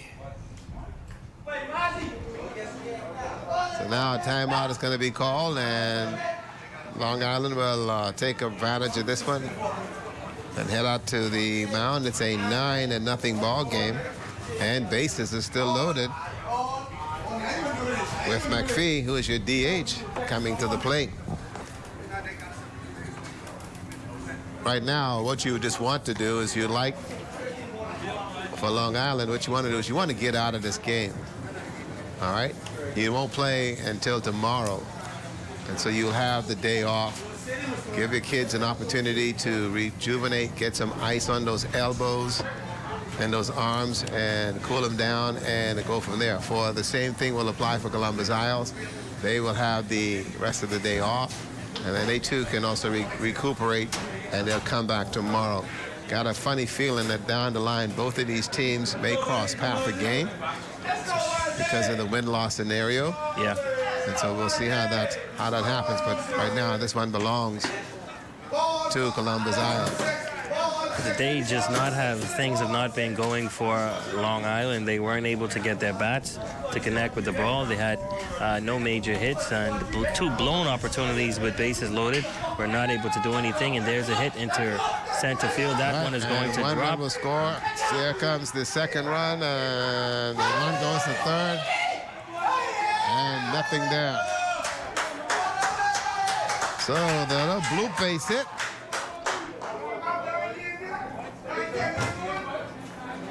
Two more.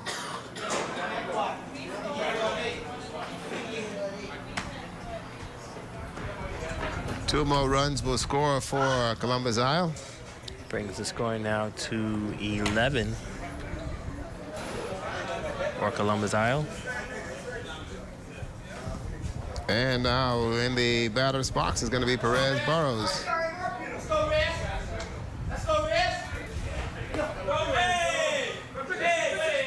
He takes a strike.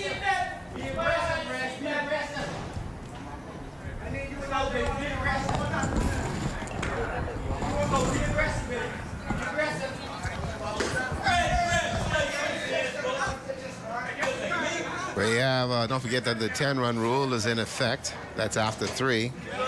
We have now gone into the 5th inning. Now, we've seen where the game has been called, regardless if the home team has the bat or not. I don't know if that's going to happen here as they look for the out, and that's going to be a strikeout. So that's 2 outs.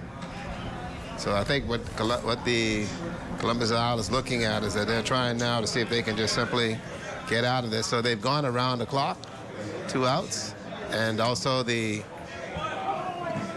umpire calls hold on that play. Also the umpire is also communicating that time is already also gone. And so I got a funny feeling after this out, they may just call this one. And for Long Island will not get an opportunity to bat. The score is actually 10-0. And as you mentioned, the 10-run rule is in effect. That's it. So right now you have McKenzie, who's over there at third base. You got DH. McPhee is at second base. This is Brista, who actually started this one off. He had a single, and that's going to be a foul ball. And Brista has been the consistent batter with swinging at the plate. This is not a guy that you want to think lightly of in the batter's box. Absolutely. Okay, got where Brista scored, Bain scored, Brown scored, Bethel also scored, and I got Scrivens scoring. So that would have given me 1, 2, 3, 4, 5 runs. The scoreboard is showing only 4. So 10-run rule is in effect. They need an out. Brista fouled it away. You know, in the game of baseball, there's no such thing as mercy. Not at all. If it's 100-1, they're going to keep batting. That's how it works. It's like in basketball. And Coach Wells, during the interview yesterday, said Long Island has the saying, the hog head until the dog's dead. There you go. Absolutely. That's how you make it happen. Brista. Boy, this guy's been turning on pitches. He can hit. I am impressed with his bat speed and his ability to turn on the ball. He is one of those guys that is hard to strike out at the plate. Boy, he can turn on the ball in a heartbeat.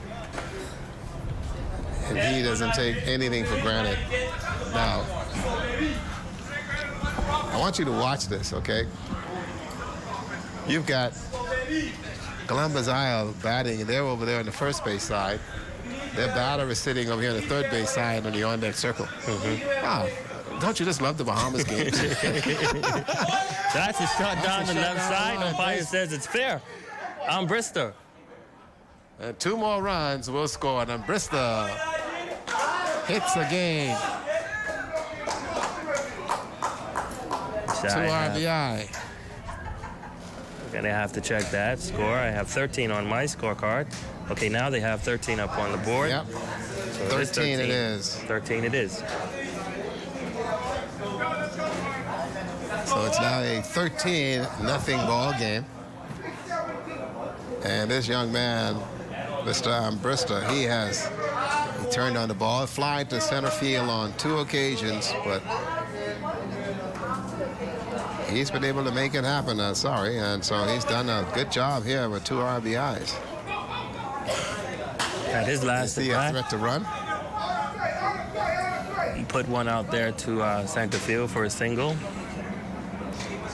So he's going to look to do the same thing again. But the bats for Columbus Isle has been pretty consistent. They've been aggressive at the plate from start to finish, scoring 3 runs in the first inning, 4 runs in the top of the 4th, and now here we are at the top of the 5th, and they put on hitting camp, scoring 7. And there's one down the line. Aaron Knowles capturing that one, tagging the plate. And that's out number 3 as the best slider in baseball. Joel Bain. He is the best slider in baseball, folks. Long Island getting their last at bat in the bottom of the fifth inning. The score 13-0. You know, we were talking about those missed opportunities with those bases loaded for Long Island in the innings where they weren't able to capitalize on that. That would have, you know, changed the outcome of this game for them had they been able to rally like they did yesterday. But unfortunately, they just couldn't get their bats around. And now, in the 13-0, and this may be another loss for them. That's it. But they are still in this tournament. They still got a lot of baseball to be played. Crucial tomorrow will be a game for them as well in terms of how they're able to regroup and actually get back in the game, which again comes down to strategy somewhat, and that's going to be very important, and also keeping the players focused and grounded, and I think that's going to be important there, because remember now, Long Island opened the game with a 6-2 win over Abaco, and then also turned around and got shut out by New Providence, but came back and beat Bimini 9-7 to go to 1-1. And here they are at this point now where they can really make a difference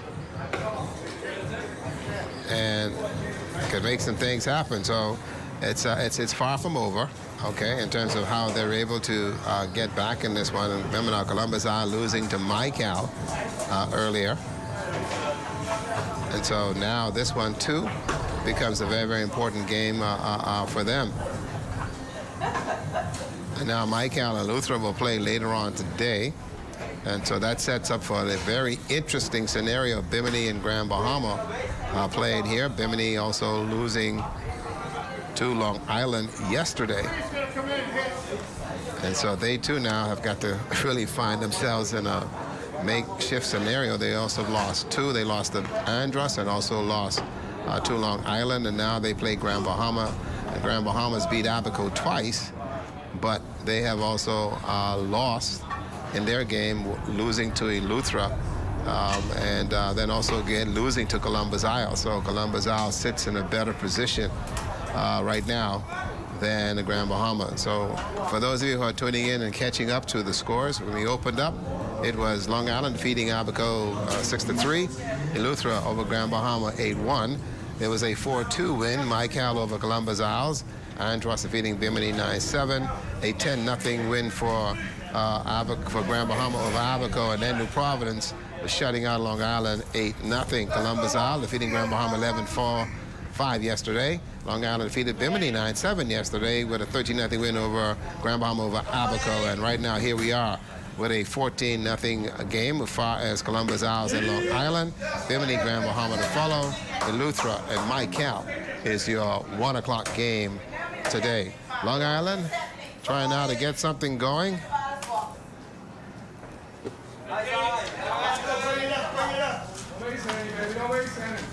And Mr. Edgecombe is still in going there. Strong. Still going strong still for in there. Columbus Isle.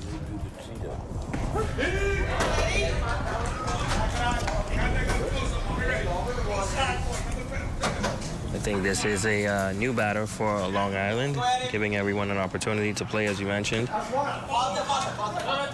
We'll get his name in just a minute. Well, he struck out.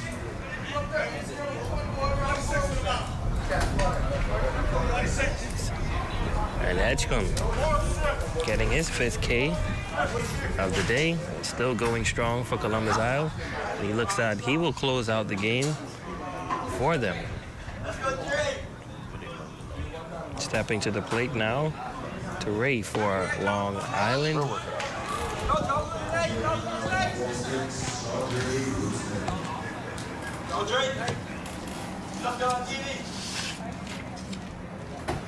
Hey, bring it up a little bit now.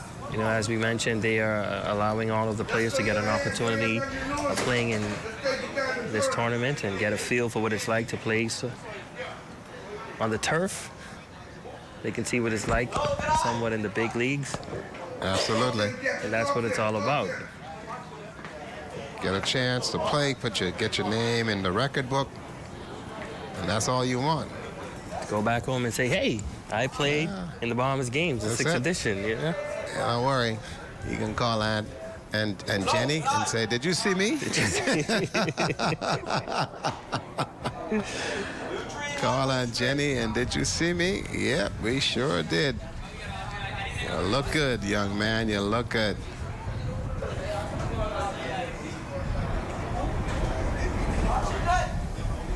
Let's go, Sean.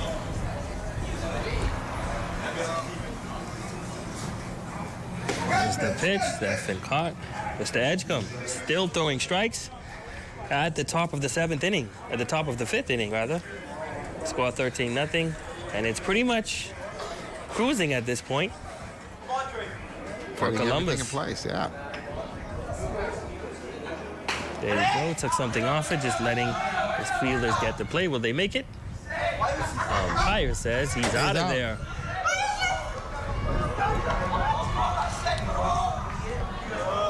They called him out. The defensive stop there. That's 2 outs now, and they're playing for 1 and done.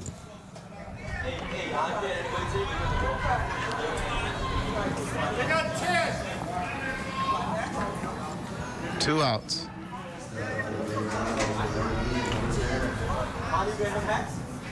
Two outs, 14-0. 13-0, sorry. 13-0. This is also a new batter for Long Island coming in to get a swing, and he's hacking away. I like being aggressive at the plate, not waiting on anything, and if it looks good, listen, go ahead. Listen, this is your time to shine. This is your time. You're getting all the TV time in the world you want, man. Swing the bat. Held off on that one. Yeah, they're kind of playing with him over there in regards to the dugout, his teammates. Listen, I know what that is like when you're coming off the bench. Everyone's watching to see what you're going to do. That's it. And letting you know. He made contact. Shortstop making a play on it. Will he get it? And that's the 3rd out. And that would be the game. Columbus Isles coming out with the win over Long Island, 13-0 at the bottom of the 5th inning. Ladies and gentlemen, do you have the singing? Yep, the Slim Lady. The Slim Lady singing this one. I'll tell you what a game this was for both teams. Starting off on an interesting footnote, but again, get it right, 13-0. And what a big win there for young Mr. Baron Edgecombe, who had a very, very good time in terms of his performance on the plate. And he is to be congratulated in terms of how they've been able to play. There's your scorecard. As far as, I didn't have many hits, but the Columbus Isles, of course, they had a wonderful time with the bat and did everything they could possibly do in order to ensure that they were able to get some scores. Coming up in a moment, it's going to be Grand Bahama and Bimini. Boy, it has been fun. We were watching Coach Kenneth Adderley and also Kenneth Johnson, Noel and Ashford. Those are the coaches that worked for the Columbus Isle team, and they have been able to really show what's going on. We're going to take a quick break here, and then when we come back, we'll hear from the coaches about the game and then get ready for our second game of the day, Grand Bahama and Bimini. We're live here at the Andre Rogers Baseball Stadium. The Bahamas Games baseball is underway. We'll be right back. Hey, everyone, stay with us. Two undefeated teams kicking it over at the Roscoe Davies playing field. Grand Bahama and New Providence. This one should be much closer.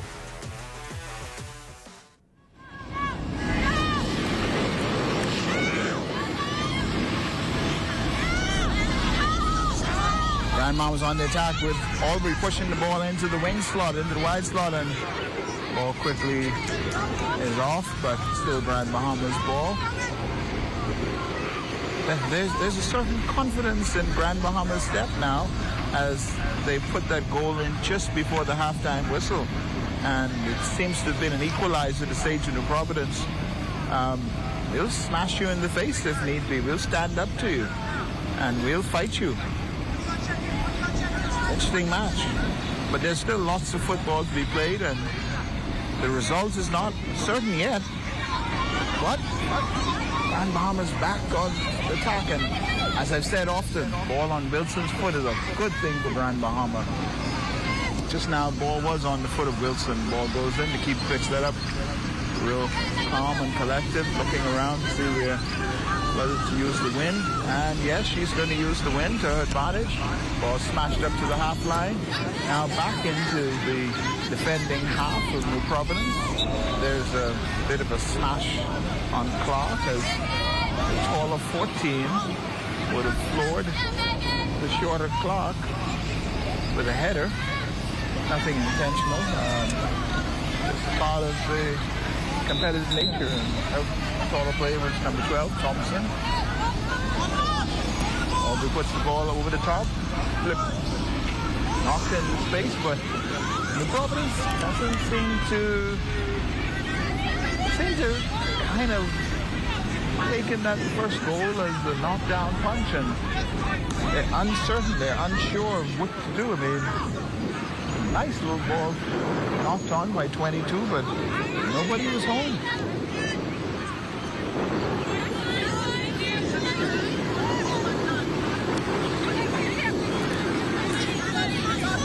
The 22 is a player that has played collegiate football. That would be Kendall Thompson. Remember when she was in Oklahoma. Got to see her play in a match. But thus far, like I said, New Providence seems to still be shocked or stunned by that first goal. And Grand Bahama is taking no prisoners. Ball's on the foot of Wilson. Now on the foot of Sims, the goal scorer, number 2. Abigail, when she takes control, pushes the ball down the wing into Sharon Albury. Albury fights, but New Providence the winner there. Ball on the foot of McClure, who smashes it ahead and quickly taken down by Grand Bahama. And Wilson. Wilson puts the ball into an open spot and miscontrolled just now by the Grand Bahama left back.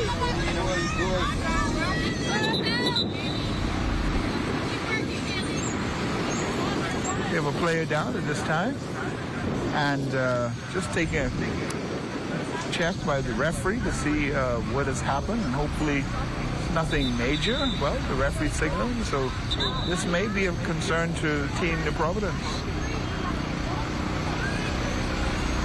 Saw a storyline so far. New Providence with all the attack, but an opportunity by Grand Bahama, and it went up just before the halftime whistle. 1-0. We're back in the second half, and thus far, Grand Bahama is taking the attack to New Providence and demonstrating the quality of football that they have in them, but lots of football still to play. 1-0 the score, but the game's not over.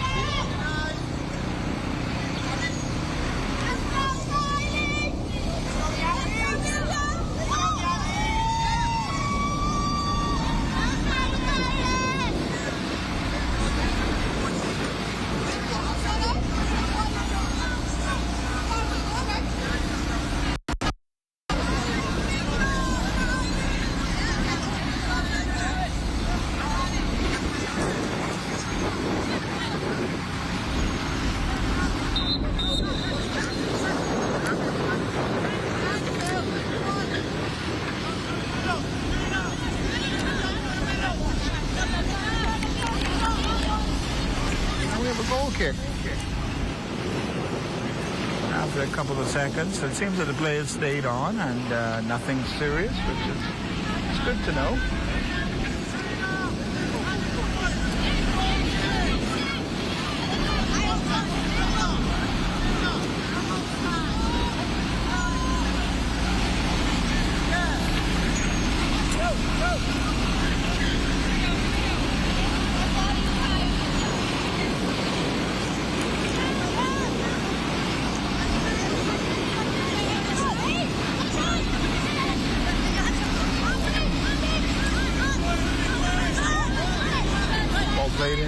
wide spot. Grand Bahamas back on the attack now. And looking up. Got a couple of subs in. Let's see, Amelia Peterson is joining the Providence attack, and now New Providence is on the forward foot. Ball goes in, but now knocked off by Grand Bahama. Ball goes into Peterson. Peterson looks up, knocks the ball into a wide spot for McClure. McClure's on the ball. And unlucky.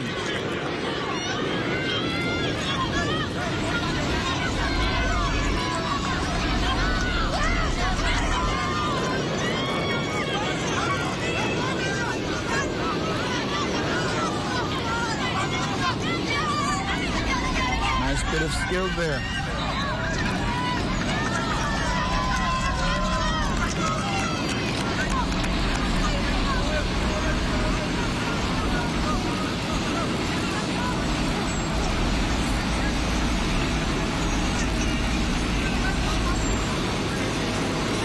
Got a pause in the action.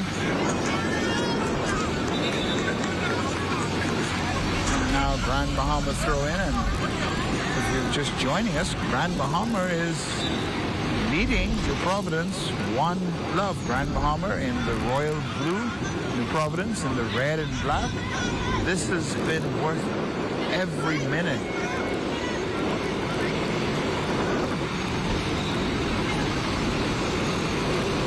Ball thrown into the goal scorer. Peterson takes the ball off a foot very quickly. Plays it into space to Thompson. Thompson pushes the ball ahead to Butler. The opportunity seems to be thwarted by Grand Bahama with New Providence back on foot. McClure's got the ball, and it's still New Providence ball.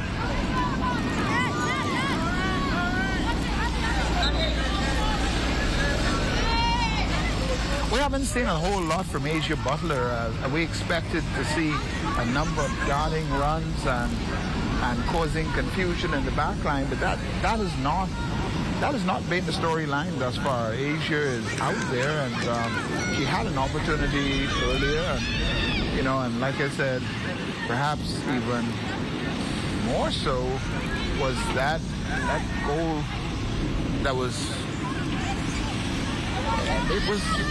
It was a given that New Providence didn't score, and one of that comes back to haunt them as Peterson fights for the ball. New Providence wins it. The ball now pushed by Moss into the open wing space. Ball into McClure. McClure looks up, looks for the 1-2 with Diane. Pushes the ball back, secures it. Knocks the ball into Peterson again. Peterson knocks it into space. Aaron pass, but Peterson gets it back to make up and knocks it into space again.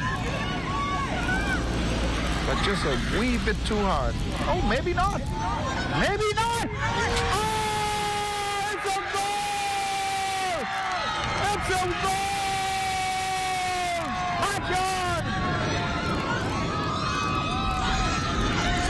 Grand Bahama went to sleep. They shut down. And all of a sudden, it's 1-1.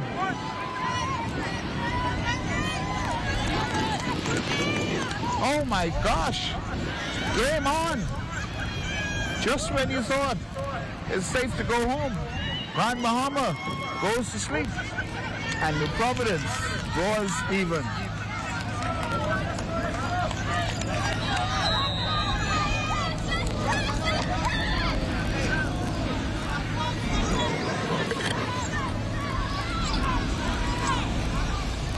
Now we'll see who has it, who wants it. Providence back on the positive foot. McClure was the person who put that quality ball into a dangerous spot that created errors in the goalkeeper area. And next thing we knew was the game is 1-1. Must give McClure a lot of credit for tracking that ball down into the corner there and still believing that it had an opportunity, and she skillfully used that left foot of hers, put it in a dangerous place, and job done by McClure. And now we are at 1-1. And we go back to a water break again. The heat, the concern with hydrants and safety of players and the referees. The fans are able certainly to go enjoy snowballs and some other cool beverages of the aged and unaged nature. And it's a great family event. You're missing it if you're not here. And we still have many more days of football.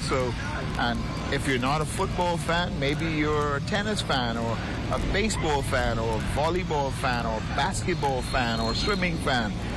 The Bahamas Games offers a lot of opportunities for Bahamians to celebrate 50 years and to get out with family, friends, be a part of the community, and just enjoy this country, celebrate it. 50 years of greatness, 50 years of sports and development, and 50 years of excellence. So be a part of it. Be a part of the Bahamas Games. Be a part of the 50th celebration. Be a part of women's football. This is a historical match, and it's living up to every moment that one could expect from such a match. So I would say about 20 more minutes remain, and 20 to see who wants it most. Grand Mama tosses the ball back in, and ball's on Wilson's foot. And as I've said often, ball on Wilson's foot is a good thing, because that's how Grand Bahama attacks. Now the ball's on the foot of 14, that's, I'm correct, Thompson. Ball taken off the foot, and there's a foul on foul.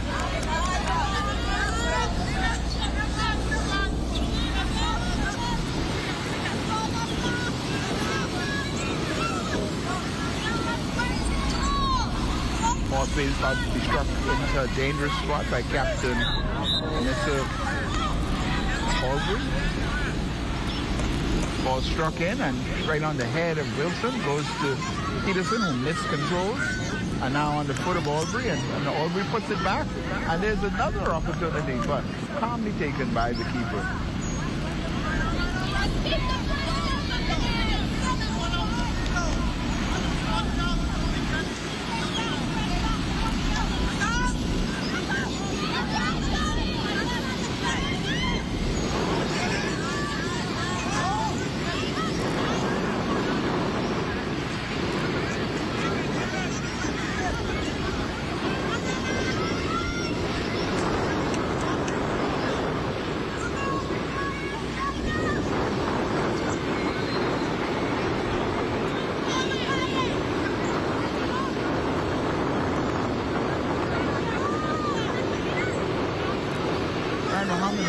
Counterattack, and Aaron passed just now. Now ball on the foot of Asia Bucker on Peterson. Ball into almost into Thompson, and then Thompson fights to get it back. Ball back on McClure's foot, and it would appear that Grand Bahama knows the danger of this lady's foot as a quick handball infraction, knocking the ball down. Aubrey jogs over to take a look at how to navigate this ball into a dangerous spot and give New Providence the lead once again.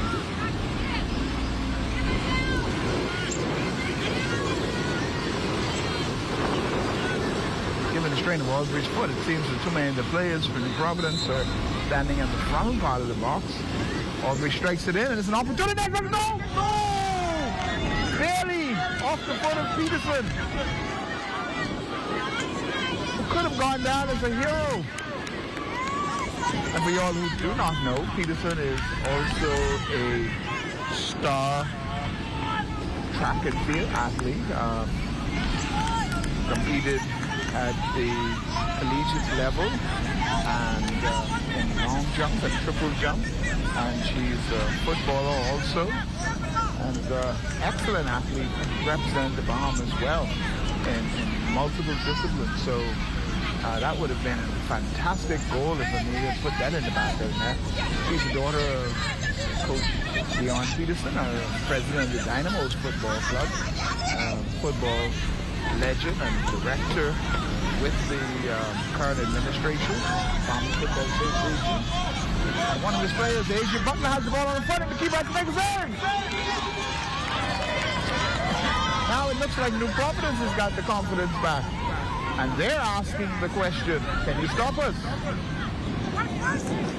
Grand Bahamas fighting, and a question has to be asked, because I don't see the other Sims sister on the field. Is that because of injury or what? Because she's certainly, that's Gabby, Gabrielle, also, if I'm correct, a tennis star. She's not on field and hasn't been on field all day, so I don't know if she took a knock yesterday that is causing her concerns, as Kendanique and Hannah Joy Sims fight over the ball. Hannah Joy is the captain for this team, and another one of the Sims sisters, another quality player. Yes, there are 3 Sims sisters on Grand Bahamas team. All excellent athletes and footballers. Ball goes in, Peterson on foot, ball opportunity taken half-heartedly from the looks of things, and now the counter-attack, but again, the ball is cut off from Butler, and Grand Bahamas on the attack. Ball gets pushed into an open spot, but Park gets the ball on foot and resets for New Providence.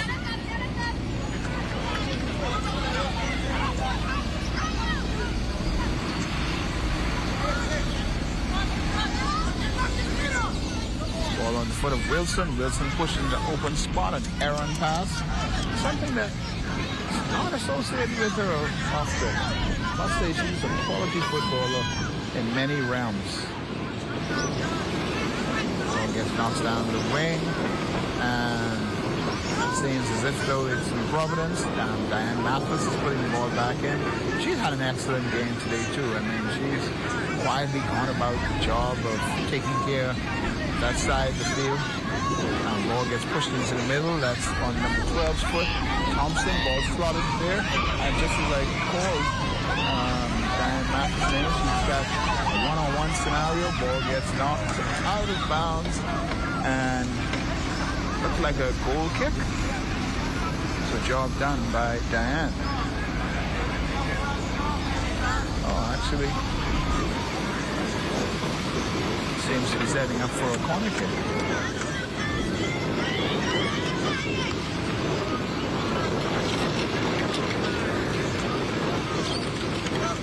Wilson jogs in, and for some of the goals that I saw yesterday's match, she has quality on her foot also. So this could be a dangerous, promising opportunity for Grand Bahama to go ahead in what has been a tightly contested match thus far. Keeper comes out, smartly grabs it, no concern.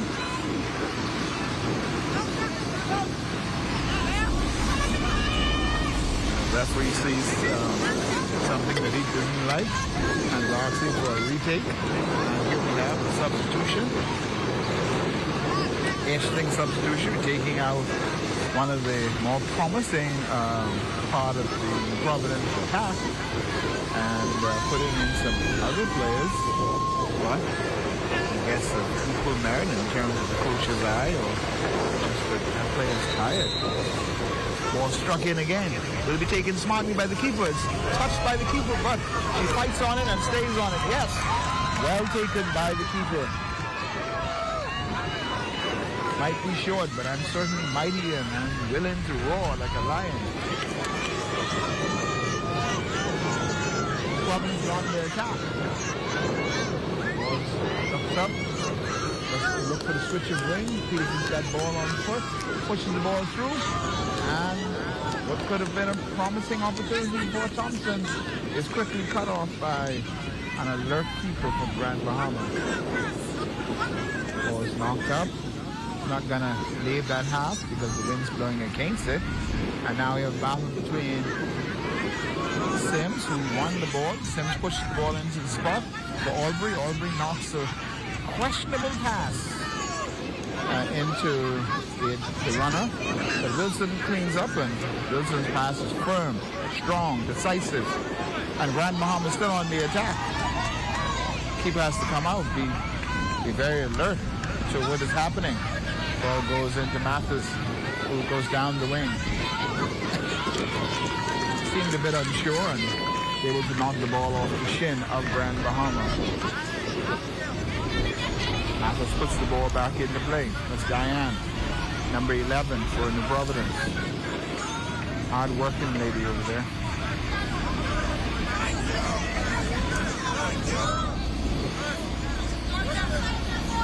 Grand Bahama on the attack. Ball on the foot of Wilson. Phoebe, number 13, she loses it.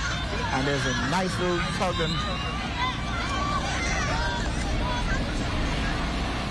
of war going on there, but the referee thought just a bit too much and notes the infraction and gives the ball to New Providence.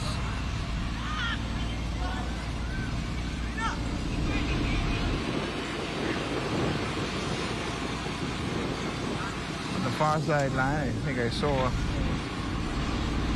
what seems to be Jody Clark going down, and it looks like she is injured the way she went down. Aubrey puts the ball back in, and there's only Grand Bahama there.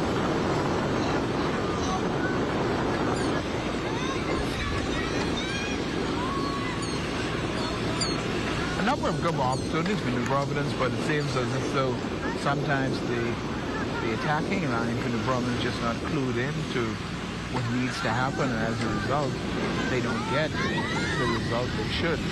But again, back on the attack. Questionable, and the referee pointing to the spot. Ah, yes. Ooh, this is painful, but indeed, the ref is correct. The hand was in a lower position, but was extended. And that's where the infraction is for those who are aware of football's laws. You're not allowed to make yourself or your body bigger. So this is not how it should be. But it's very unfortunate that that decision was made. And if those go back and watch this match on a replay or recap, they will see the referee got it right, at least from the chair that I sit in. The hand was extended to stop the offensive attack, and that, by the law of football, is handball. So Captain Aubrey will have an opportunity for glory and put this away. And it's smashed into the net with confidence by Aubrey to say, we are the winners. There is nothing much the keeper could do but that. The ball was struck well with confidence. Smashed in the back by Aubrey. Well done. Taken like a leader. Demonstrating to the team that, hey, follow me into battle. We will win. Well done, Captain Aubrey. And for those who are watching and wondering, did the referee get it right? Like I said, if you have an opportunity to see a replay of that, you will see that indeed the hand was extended away from the body slightly. It's a little different if the ball was smashed into and the player didn't have a reaction, but the player reacted by moving their hand, and that was what took place. And as a result, New Providence is up 2-1 in what has been an extremely competitive match. And the results are not in yet, but great soccer game going on there over at the Roscoe Davies playing field. 2-1 New Providence now up on Grand Bahama. Both these teams entering this match undefeated. For those wanting to watch baseball, Grand Bahama and Bimini, you can watch it exclusively on channel 230, but we're going to stay with this soccer game for a bit because this looks like it's going right down to the wire. If one player gets beat, the next player is there to cover off in what we call cover 2 or cover 3 defense. So New Providence is demonstrating they want this game. They need this game. Grand Bahama is not going away, though. The match is on.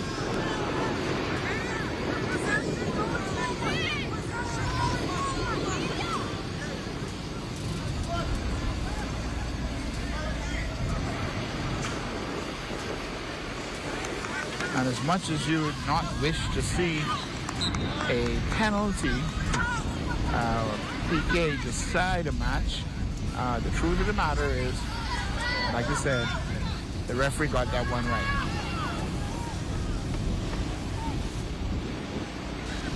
Now it's up to Grand Bahama to fight on, get back in the closing minutes of this match. Oh, a nice and closing minute. It is over. It is a win for New Providence. It was a great battle.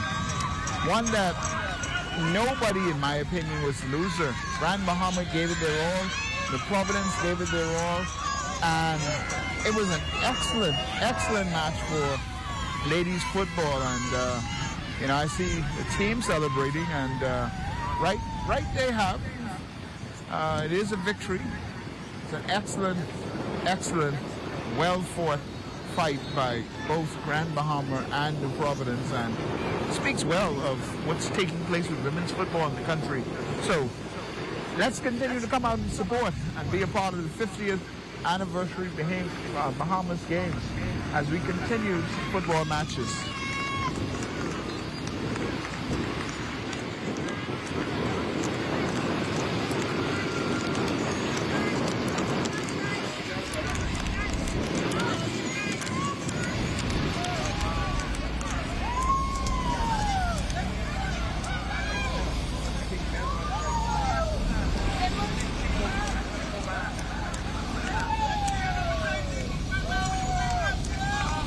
Well done.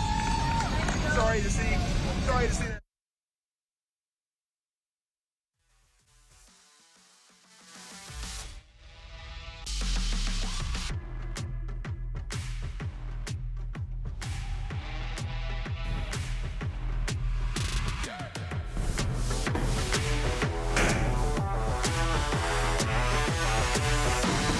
Great game there, going right down to the wire. New Providence trailed 1-0 at the half, but in the second half, they get one on a defensive slack by Grand Bahama, and then on a penalty kick to make it 2-1.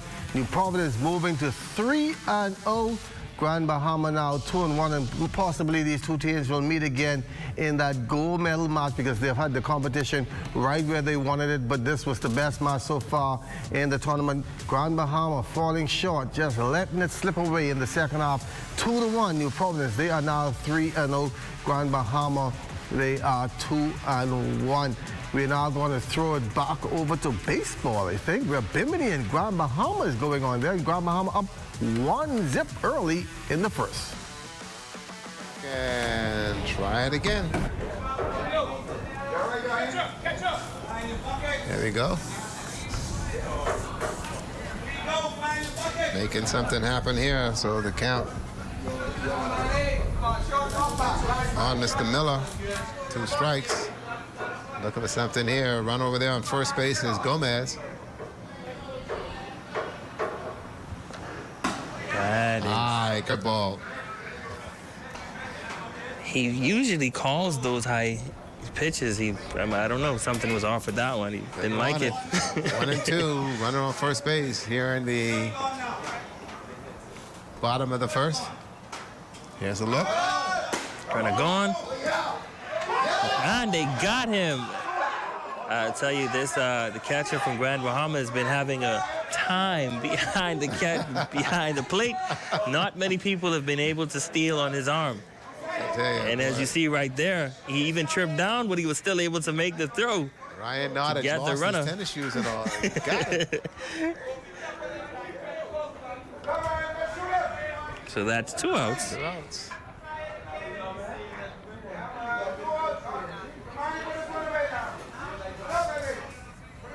There we go. Check swing. And it goes back to the plate. Amazing. Miller putting some throws on Shepard's arm. He's staying alive in there. If he didn't check swing that one, he'd have been in trouble. With 2 outs here in the bottom of the first inning. That one is high. 3-2, says the umpire. 3 balls, 2 strikes. Here's the release. That's a good pitch hit to the second base. Grand Bahama looking pretty good. Looking good in the first inning of play. Able to not give up anything there. Still a 1-0 game. And so we've played 1 inning of play. When we come back and go to the top of the second inning, Grand Bahama batters, Mackey, Burrows, and Barr in that order. This is a pivotal game for both Grand Bahama and Bimini here in the 6th edition of the Bahamas Games. Ricardo Leibo and Amico Knowles. We'll be back, folks, in just a sec.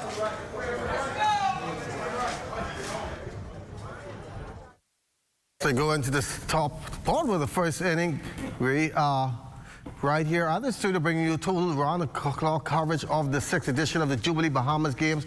Once again, soccer just finished with New Providence defeating Grand Bahama in the ladies matchup 2-1. Also going on at this hour, tennis at the National Tennis Center, volleyball at the Anatole and Kendall Isaacs Gym. Swimming will get underway at 1 o'clock. Sailing, the sailors are on the water as well. We're going to take a break and be back. The station to tune to for all your Bahama Games updates.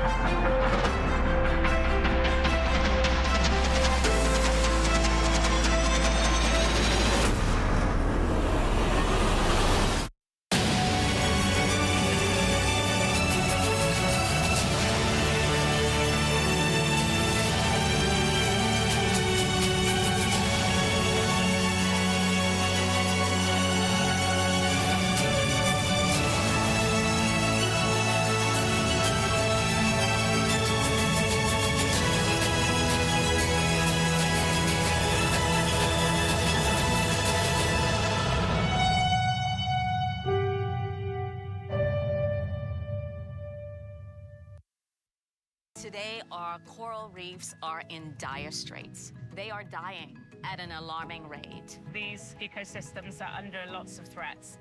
There's multiple strategies for saving coral reefs, and one of the strategies is in restoration. So we can start to revitalize the reef systems and protect the marine life in the Bahamas. It's all about increasing environmental awareness.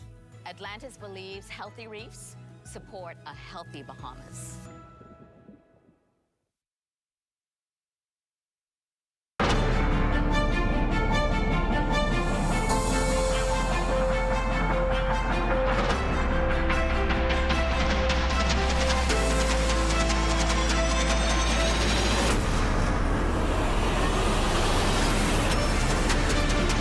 Boys dominated sailing on day number 1. It's day 2 of sailing at the Montague foreshore. For an update on what's taking place, we check in now with Marcellus Hall. So here we are at Montague Bay foreshore once again, where we are set for the second day of sailing activities here in these Bahamas Games. Now, yesterday, they did manage to get 3 races in despite the late start, A, B, and C class boats. Guess what? It was all about the Long Island boats getting it done. Sassy Sue, Susan Chase, and the Rupert's Legend winning all 3 categories, sailed by none other than Stephen Knowles, who talked about what his boat was doing out there and looking forward to what's going up ahead. Better breeze today. Mono pride. That being said, what are your thoughts on yesterday's races? Yeah, we had some good competitive racing, especially in the C and the A. The B class wasn't so much of a competition, but today should be a little better. Mark said he's going to go into justice, so should have a better A class racing. Some of the C class boats should do a little bit better than they did yesterday. I don't expect much different in the B class, but nonetheless, it's going to be a good day. May the best man win. Ready for the second day of competition. As we said, sailing activities will continue here in Montague Bay. For the Bahamas Games, I'm Marcellus Hall. 8 more degrees. Marcellus Hall out there in that heat, just doing a great job. We're going to swing it back over where another crew is doing a great job. R&R, Ricardo, and Ramico at the Andrew Rogers Baseball Stadium. Getting ready for the Sunday dinner. They're not playing till tomorrow morning. But all the other teams, Mical, Bimini, Grand Bahama, Long Island, Columbus Isles have all been playing, and Eleuthera. That's the hit, deep center field. Center fielder making a play on it. And he got it. Warning track power. Wow, that one traveled a long way. He didn't turn on that one. If he turned on that one to the left, may have gotten which is it out actually of there. 320 down the line, he could have got that one to clear. But no, he set it to center field, which is 400 all the way down. And that's a big out there, and a sigh of relief there for Paul Rowe doing the pitching for Bimini and the Berry Islands here, the Marlins, right there in this one. 2 outs now. And Bimini and Big Barry strike. Island playing for 1. Beautiful strike. Ernie Barr is your batter. He's looking for a better performance than he had yesterday. Strike 2. Ernie Barr questioning the umpires. You don't question balls and strikes, buddy. Get the bat off your shoulder. First thing is wrong is the bat is on the shoulders. The bat should be up. There it is. Lifts it up when... It takes a little time if you're going to lift it once the ball is released, because then you got to try and bring it around. And he says he got hit on the elbow. And I don't know where he's going. Umpire says, the umpire got hit on the shoulder. Says, nope, come back. Didn't happen. Come back. See, this is where you got to be smart. All right, you know the ball's in the ground, so what you do, you just slide over to it. Get hit. Okay, and then you get a base, all right? So you got to be, you have to be thinking, and in terms of being smart in many cases, in terms of understanding the legality of what's going on in the game. Man, strike him out. That is a great pitch to retire the side by Bimini and Barry Islands. Paul. And just like that, again, Ernie Barr, he's questioning balls and striking where the ball is. It's where the umpire sees it and calls the balls and strikes. And so you end up paying the price, and that's exactly what happened. Here's a good look at the young man, and he's kind of rattled. Kind of rattled, but now, buddy, you got to hold your head, and Orville Saint is trying to talk to him and tell him straight and plain, listen, man, you got to look at the ball and hit it. Now, get out there and play defense and make a difference. And that's how the game is played. On the other side, there is Bimini. They're giving some instructions. Also, the coaches trying to make sure the players do stay hydrated, get that fluid in their system. We do have our medical team on site. They have been here from early this morning, and let me tell you, they have been here just in case to make sure that all of our players and there's no injuries, and we've been blessed at this point that these young men have played 2-3 days of baseball, two and a portion, I should say.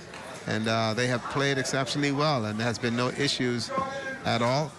The only problem we've had is that when we go up to the snack stand upstairs, everything's gone. Everything's gone. There's nothing to eat. They're taking all the snacks, man. I tell you. Well, it's a wonderful facility. I dream of the day when it's all completed. Absolutely. And you can have in the foyer, as you do in many of the baseball stadiums, memorabilia, various welcoming attractions that you'll get before you do go up to the stands and take your seats and go from there. And so once the items are put in place, it's going to be a wonderful facility for baseball in the country. Like to see another version of this down the line, where after the Bahamas games, the Bahamas Baseball Association will look at incorporating the same concept in bringing back the islands to play a national championship, rather than going through the rigors that they've done in a long time and getting senior league baseball back.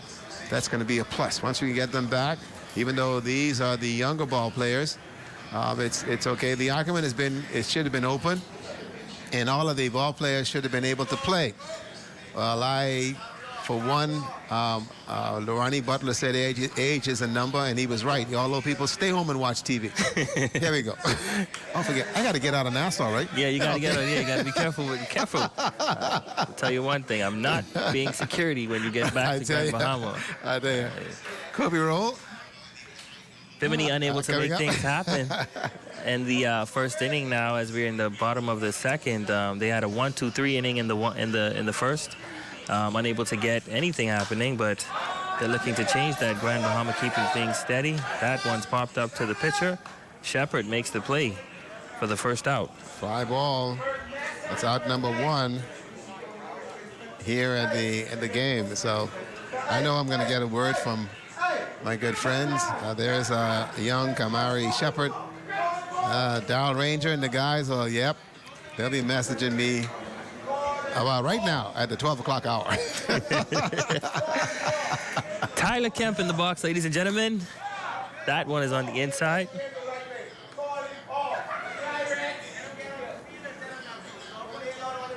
I'll tell you, Bimini and Barry Islands have some size on them. All the batters coming to the box.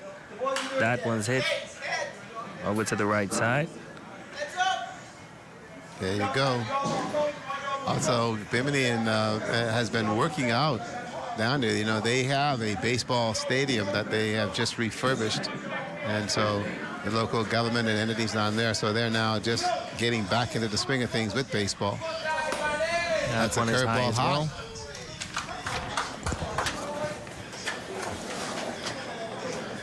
Getting some wind. There you go.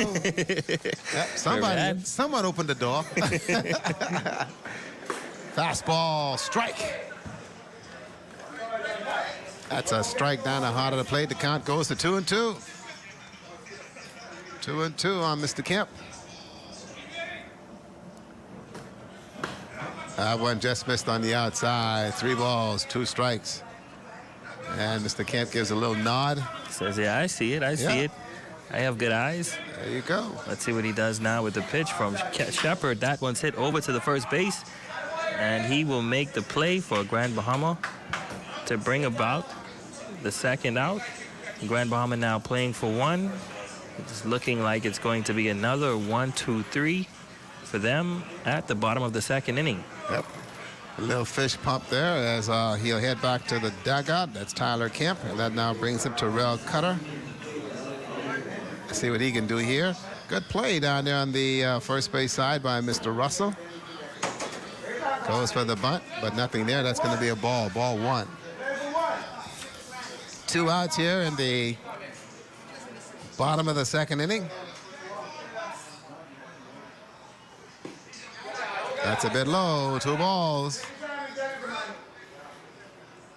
2 balls. Kamani Shepard, your pitcher. Looks.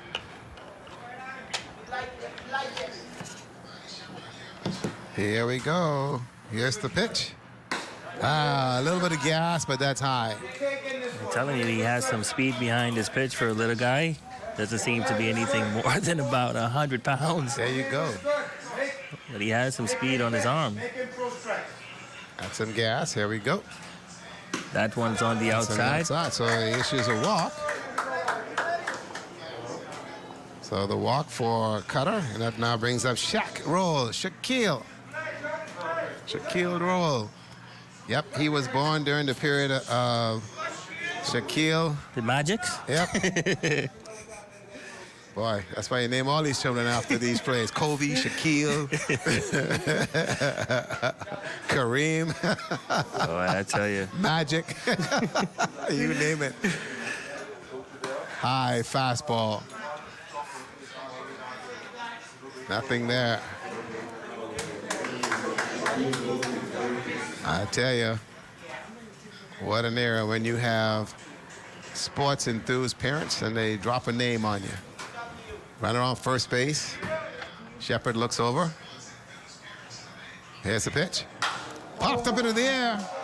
Center fielder looking to make a play on it, and so is the second baseman who's calling for it. Second base got it. There you go. Shortstop, brother. Shortstop, and that's going to be the out. He went far for that one. He did. They leave 1 on base. So another scoreless inning. Another scoreless inning. It is a 1-0 ball game between Grand Bahama and Bimini.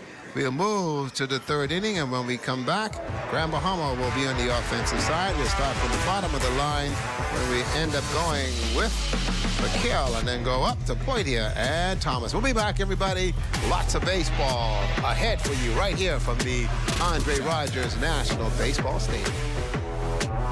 That game moving pretty fast. Well, volleyball, like a kid in a candy store, fans of this sport will have a hard time choosing what to watch with another 15 games on today's schedule. But yesterday, it's had the shares of balls worth digging off the floor. Amajal, what went down? Day 2 of the volleyball portion of the 2023 Bahamas games, tipping off at the Kendall's Geologic Gymnasium yesterday. A handful of games on deck, but the ladies taking center focus on Day 2. Starting things off, it would be the New Providence Buccaneers facing off against the Exuma and Ragged Island Navigators. This one would be a battle of youth versus experience, but in the end, it would be the spry legs of the Buccaneers who would cruise to a 2-set victory, 26-24 and 25-7. Overall, I don't think we played to our potential. I mean, in the first set, with it being our first match of the day, I think it just took us a little longer to get warmed up. But as the game went on, we played better, as we should have. What about you, Gail? Same what she said. I think we took the team for granted in the beginning. Started a little slow as we usually do, but our game came on. I expect us to win more matches. As long as we play our game like we know how to play, we'll definitely come out with more wins. We definitely want to bring the goal home. Keep the goal home, I guess. And just make sure that we're doing this that we put together to do and let's win. After that, it will be a battle of two islands that share a similar story. One of perseverance, as Abaco and Grand Bahama would face off. Of course, both islands seriously impacted by the passage of Hurricane Dorian in 2019. On the floor, though, would be the survivors of Abaco defeating the Lucayans in 2 sets, winning both 25-16. Honestly, I think we did pretty well working as a team. We fell short of a couple points, small minor errors, but we picked it up and we kept moving. For Abaco, this is big. I mean, back in 2019, the whole island went through a whole lot. Just to get a victory, just to bring some happiness and, some celebration to the island, I think that'd be a big game changer for Abaco. As for other scores from yesterday on the men's side, it would be a 3-set thriller between Michael and Grand Bahama that would see the Flamingos escape with the win 25-17, 25-21, and 16-5. Columbus Isles would defeat Long Island 25-14 and 25-20 over the Antal Rogers Gymnasium. Then Providence men's team would be victorious as well, notching a win over Exuma and Ragged Island 25-22 and 25-12. Finally, in the late game, Columbus Isles would take down New Providence 25-23 and 25-20. Action picking back up this morning just after 9 a.m. For the Bahamas games, I'm Amajal Knowles. Let's not waste any time. An exciting game between Grand Bahama and Bimini in baseball. Ricardo and Ramiko, your call. Young Sky Hanna making the catch on that one. Sky Hanna, the little guy, goes after that and gets the out. So that's out number 1. Primo Roberts, the head coach and manager for Bimini. He's here having himself a pretty good time and enjoying himself. Enjoying the heat. Primo them understands the game. Yeah, Primo, 12 after you guys are playing on time. Okay? Don't believe that there's Sunday dinner coming here anytime soon. Get back in the dugout. Here we go. That's going to be a strike. Told him that I'm trying to give him some TV time, but Bimini has to pull off with the win. There you go. Got to pull it off for that to happen. Ashley Poitier. That one's down and out. So Poitier, who scored already for the day. Scored Grand Bahama's only run in the first inning. Here we are on the 3rd. The top. That one's on the outside. Good eyes by Poitier. Right. Take a good look now in terms of what Paul Roll is doing. He too now, here we are in the 3rd, just trying to groove the ball in there over the plate. Okay, it's only a 1-0 game, and pretty good move. It's very heated out there on the ballpark. That's a strike. There you go. So And as the pitcher, you have to remain composed. The game is pretty much in your hand. You want to save your arm for the long distance. You don't want to run into problems and start throwing balls and getting into trouble on the bases. Just grooving it. That's a little hit by Poitier. Dead ball. Dead ball hit the plate and just rolled got out on top of that a little bit too much. Yeah. Now you've got a full count. So Poitier is going to have to be smart here in terms of his being able to run. Anything that you end up getting to. Remember now, they're playing him back. And on this thing, bunting, the ball just continually runs. So he's going to have to run this one out. That is a good hit down the third base line. He played for the ball, unable to make the throw. Safe on first. So Pointe gets on base for the second time today. He beat that one out. Yeah. And it's going from there. It's a long throw from third. That's it. So right now, gotta make sure it happens.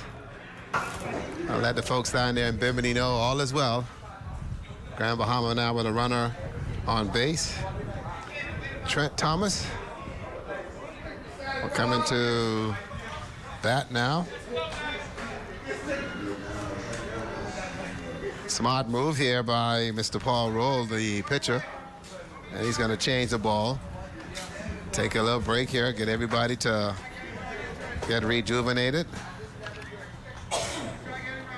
Now, I want you to know, folks, that the baseballs they're using have changed dramatically compared to what was done a long time ago. Those leather balls cost you a fortune. And so, just like softball, they've now gone to that restricted flight ball. So guys like Ramiko them can't get $1 when you bring them back. Oh, boy. what a payday that was. Those were the good days. Those were the good days. I stayed beyond the fence. I tell you, it's a collectible as they come out. I'm excited to see softball in this action, man. I'm waiting on that days. Yep. Only a couple days away. We really go to softball. Right now, it's all about baseball. Ball is high there to young Mr. Trent Thomas. He's our DH in the ball game. 1-0 in favor of Grand Bahama, top of the third. That one's hit deep center field. The center fielder making a play on it. And he got it. He tracked that one pretty well. The throw over to second. Fly ball out there to center field. And that's out number 2. Still on first base, waiting for transportation is Ashley Portier. Mr. Austin, your catcher. Wow, that was kind of interesting there. To fly that one way back out there. Runner on base. Austin with a nice base hit between. That's going to drop in. Center and right field. That's a good hit. Nice base hit there. Runners will advance. Got jammed on the fist, though, and then he's able to still push it out there, which is pretty good.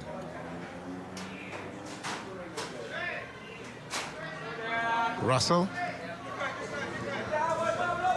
Put it right between the gap. That's a good base hit for Austin. That's it. A lot of conversation by the defense. Russell. That's a good pitch. Taking that good strike. That's a very, very good pitch right there. In the first inning, he had a good hit out to a pop fly out to left field, so he can be a very aggressive batter if you give him the chance. You don't want to give him something that he can do some damage on to throw over to second. Umpire says he's safe. That's a very good move there by Paul Rule to go for the pickoff there at second base. Poitier has already stolen a base on them earlier today. And they know that he's a threat to run. And so that's one reason why they want to keep him close. High ball. 1-1.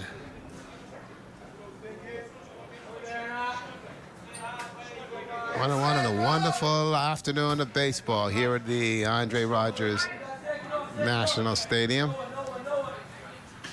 That one's a little low. Took something off of that. 2-1. Pretty good pitching by Roll so far. Bimini has only walked about 2 batters. Here now in the top of the third inning. And we've got 2 outs. Game is going by rather quickly. That's a hit over to second. Sky Hanna looking, and he fumbles it. He throws it home. Poitier looking to go. They got him in the rundown. Will they get him? Umpire said, oh, he's out of there. Great defensive play there by Bimini. Most definitely, most definitely. Great heads up play there to get points there in the rundown. Was unable to get back to third base in time. So nothing out of that for Grand Bahama. And they end up leaving 2 on base. And Bimini able to get out. There's the rundown. Get the tag right before he gets to the bag. Perhaps if he had gotten down just a little bit earlier. Caden Walker ran him down. Ran him down from home plate to third base. Caden Walker, with all that gear, ran down Ashley and tagged him in the back 4 feet from the bag. Great defensive play there by Bimini in order to make sure something happened there. So now some questions going to be placed to Grand Bahama with regards to now they have left themselves in a situation. They left 1 on base in the first inning, and they did it again here in this one, and so this time 2 on base, and those runs become very, very essential when you get in a game like this, a 1-0 ball game. This could go either way here in the 3rd inning. And now, too, here you are by the 12 o'clock hour when you're now looking at the heat and the exhaustion.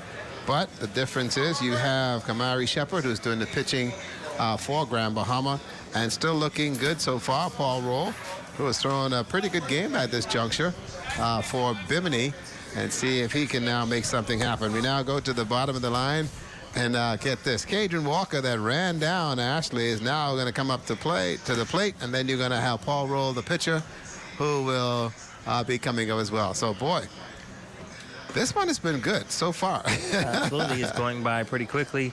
As we're now in the bottom of the 3rd inning, it seems as though the game just started, but that is as a result of those 1, 2, 3 outs from Bimini. The Grand Bahama has just been doing exceptionally well on playing defense, and Kamani Shepard has been throwing the ball pretty well. See if he can make sure I get something here done. And so Bimini now really trying to see if they can get on the scoreboard. Down 1, we're midway in this thing here in the bottom of the 3rd inning. This is when it becomes interesting in terms of how the players are able to manage and able to fight off that fatigue, stay hydrated, and make it happen. Robert Grant in the batter's box now for Bimini and Barry Islands. The pitch by Shepard. Swing and a miss.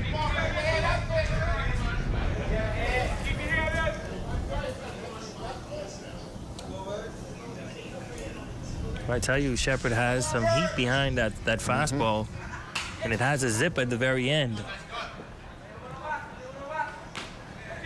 Grant fouling that one off.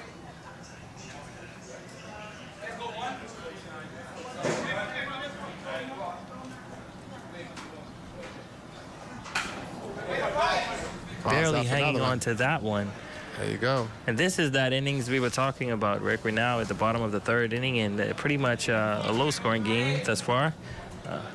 Both teams have not been able to make any big moves on the bases. Ashley Point just... that's going to be outside. He wanted that one. Oh, he wanted that one. That's a ball. He wanted that one. That one is low. 2-2, your count.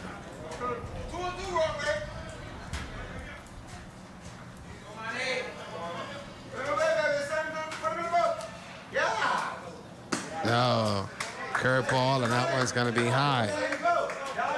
Eleuthera, Michael, that's your feature game today. And walked him. So Grant will get on base after getting walked by Shepard.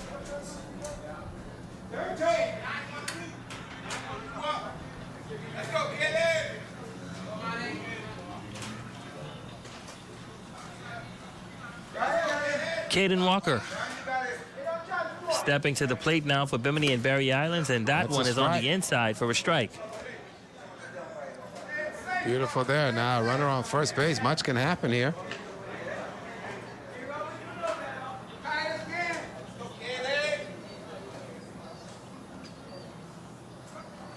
That one's hit high for a foul ball.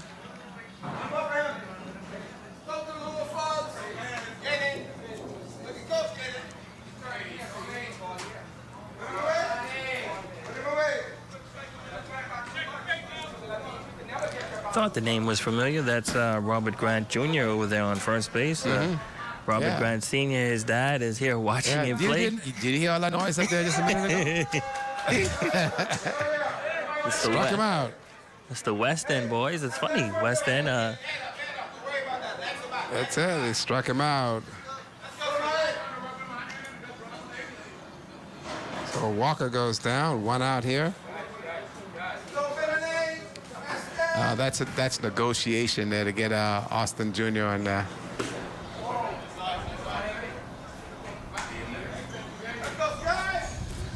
That is the first strikeout for the game that we've seen. Your little friend is now Hannah. Up there, Sky Hannah. That's one's on the inside.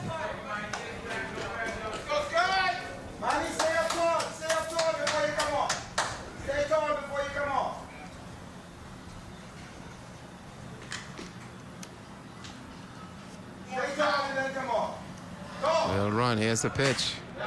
That one is high as well. 2 balls. Well, Hannah is a little fella, so his strike zone is going to be... Oh, yeah. You're going to have to throw a dart to get that past him.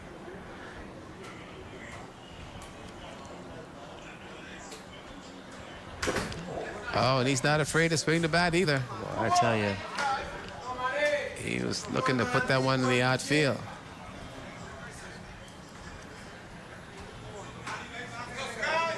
I like this little guy's attitude. He plays and plays the game for what it's worth. High inside, that's going to be a ball, and he will go down to first base. So it looks like some things are happening here now for Bimini. Max Gomez will now be your batter.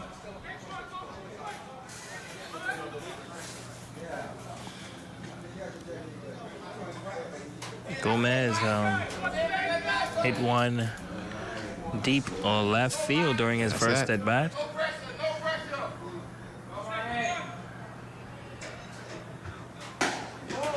Go inside on that one. That's going to be a ball.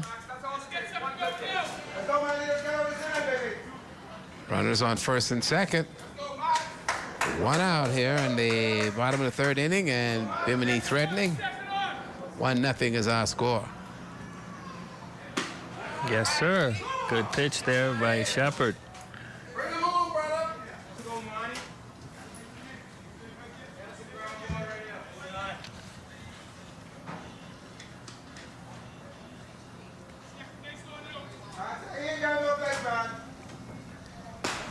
That's a strike. That's the high strike that most of these batters just watch as it comes by. That's a beautiful pitch.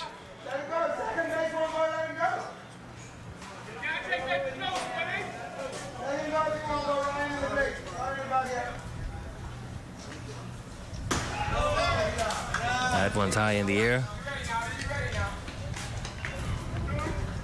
Hey, 2-2, you count.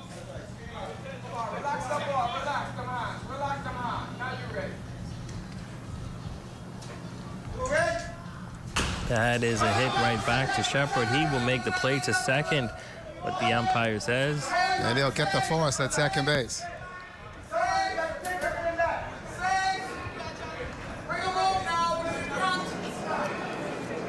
So they get the force at second base.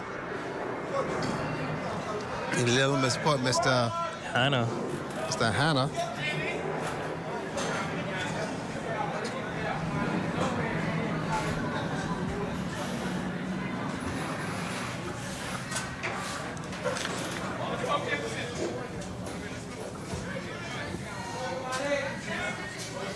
Miller now to the plate for Bimini and Barry Islands with runners on first and third.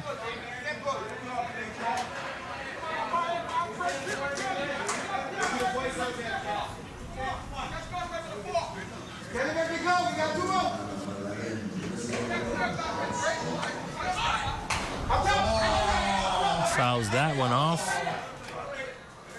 Into the dugout, the visiting, the Grand Bahama team.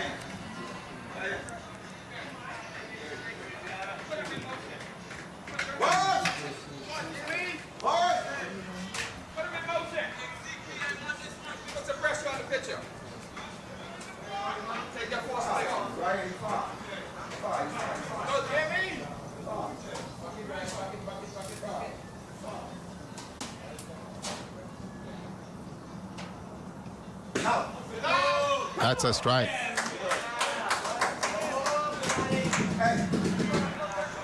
Come on, it's Shepard. Doing the running, doing the pitching. Grant is on third base. Over there at first base is Gomez. Dad still has that camera phone out, recording. Absolutely. Oh, watch him. That one is high, and the throw. I tell you, this catcher for Grand Bahama is not the guy you want to mess with. I agree.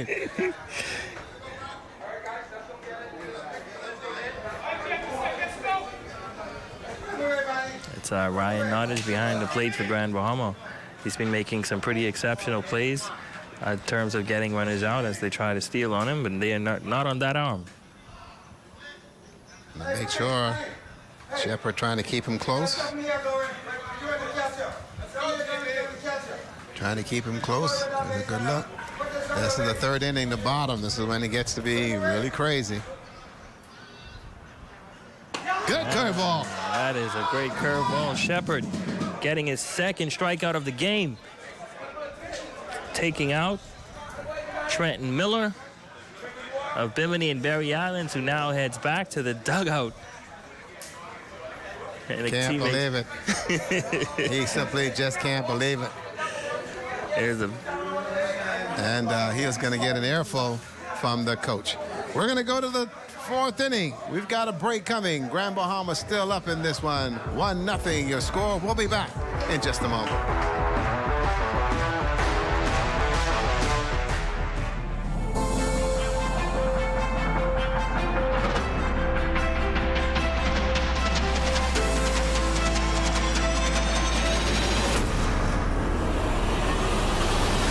Of the Bahamas Games brought to you by Ministry of Youth, Sports and Culture, J.S. Johnson, the Royal Bank of Canada, Independent Secretariat Committee, Bank of the Bahamas, Dalbenas Agency, Summit Insurance, Fidelity Bank, Teleport, the Central Bank of the Bahamas, Agape Church, Ministry of Agriculture and Marines Resources, Western Hardware, Mobile Assist, and by Original Patties.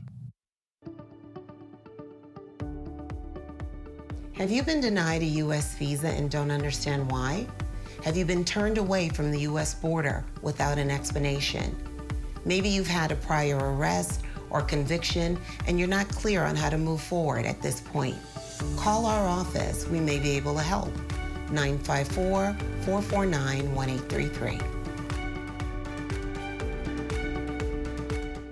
Western Hardware, the only complete store with everything you need, specializing in a complete line of brand name power tools and accessories, lighting, electrical, plumbing, and bathroom fixtures, household supplies, and auto cleaning products. A complete paint department specializing in Valspar paints, Minmax wood finishings, and more. Our lumber and building department is fully stocked. Ask about our studs and tracks manufactured locally to your specification. Free delivery to your location and all here at Western Hardware. Telephone 377-0058. Visit us at www.westernhardware.net. Disaster strike with little to no warning. We hope for the best, but should be prepared for the worst. And you understand that an always online communication system plays a critical role in business as usual when emergencies occur. At Teleport One, we can prepare your business to operate as normal with our many voice, data, and video solutions. Contact us today and let our team ensure that you operate business as usual. 502-4550 or email sales@teleportone.com. My mommy made sure that I was vaccinated because she loves me. Getting our precious little ones vaccinated protects them from so many diseases like polio, measles, and whooping cough. Vaccines are safe and effective. Immunizations can prevent illnesses and even death. Vaccines are essential for new and returning students. As you begin back-to-school preparations, ensure that your children's vaccinations are up to date. All vaccines are available at all public health clinics.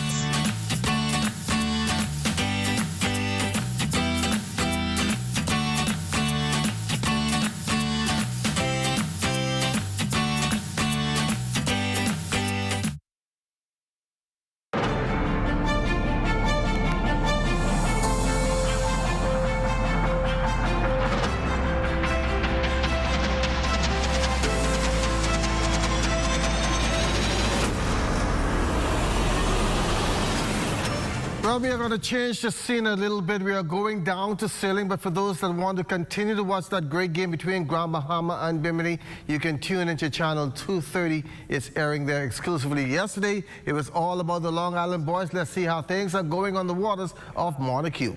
Out to sea. Yep. She's having a hard knock, and Sassy Sue is having it also. She's just standing still. And Revelation is now trying to take advantage of that and slip right in. It seems though Revelation. Yeah. Okay, there goes H2O with attack.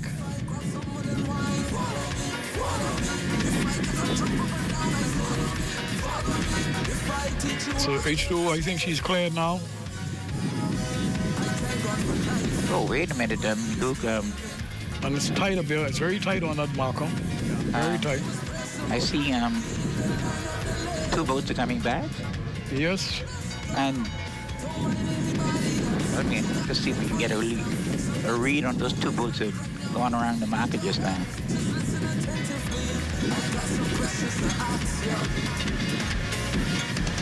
It seems to have been what? Definitely one is H2O. And the other, there are lots of crossings going on up there. Is that Sassy Sue? We have 1, 2, 3 boats, rounded a Vineyard marker right now. We're just trying to see what the numbers are in the sail.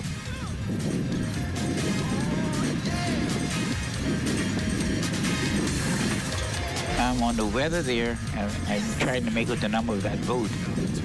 That appears to be the lead boat. I think the lead boat is still H2O. Still H2O? Yeah, she and I think that's Sassy Sue battling over there.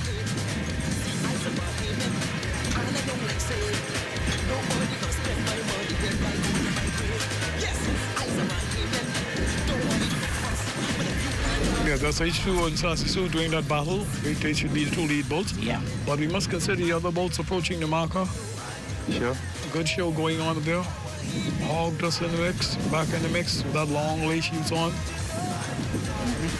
Here comes Revelation around now. So, here we go.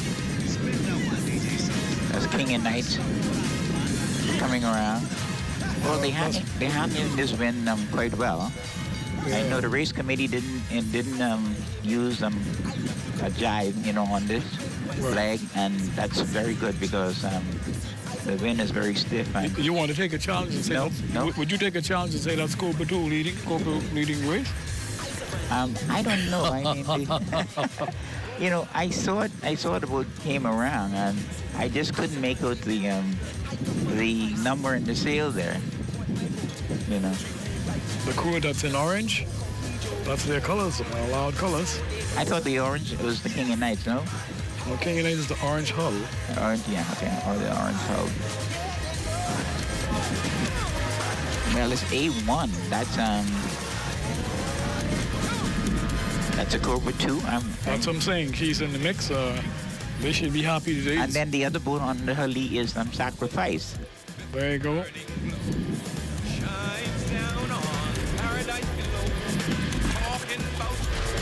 If you notice, Sassy Sue has clear wind in the middle of that pole pack. So she has a clear lane coming all the way down. Oh, that's something. Sorry?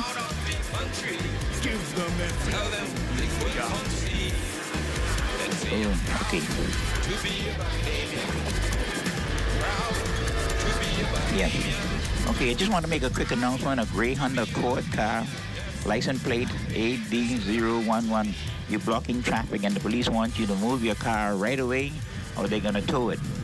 So please come and move your car right away. The car number is a gray Honda Accord, license plate number AD0110. Okay, and just to bring you back on focus with this busy traffic that's going on up there, I think H2O, Cobra 2, Sassy Sue, that's the front spread. That is the front Those spread. are the 3 boats in the lead right now. Yes. It's pretty interesting, with the Cobra 2 sailing a good race. Let's see if she keeps it up. Well, they probably made their adjustments, probably put off that particular lead or that particular person that was the challenge on board. But I think they're going well. I want people to know that in these kind of races, sometimes any gun can play. I hate to use the word gun given the crime level in our country, but any boat can play. I should use that term. Can play in these races. You make a mistake and you're out of the race. And I see we have sacrifice there on the screen.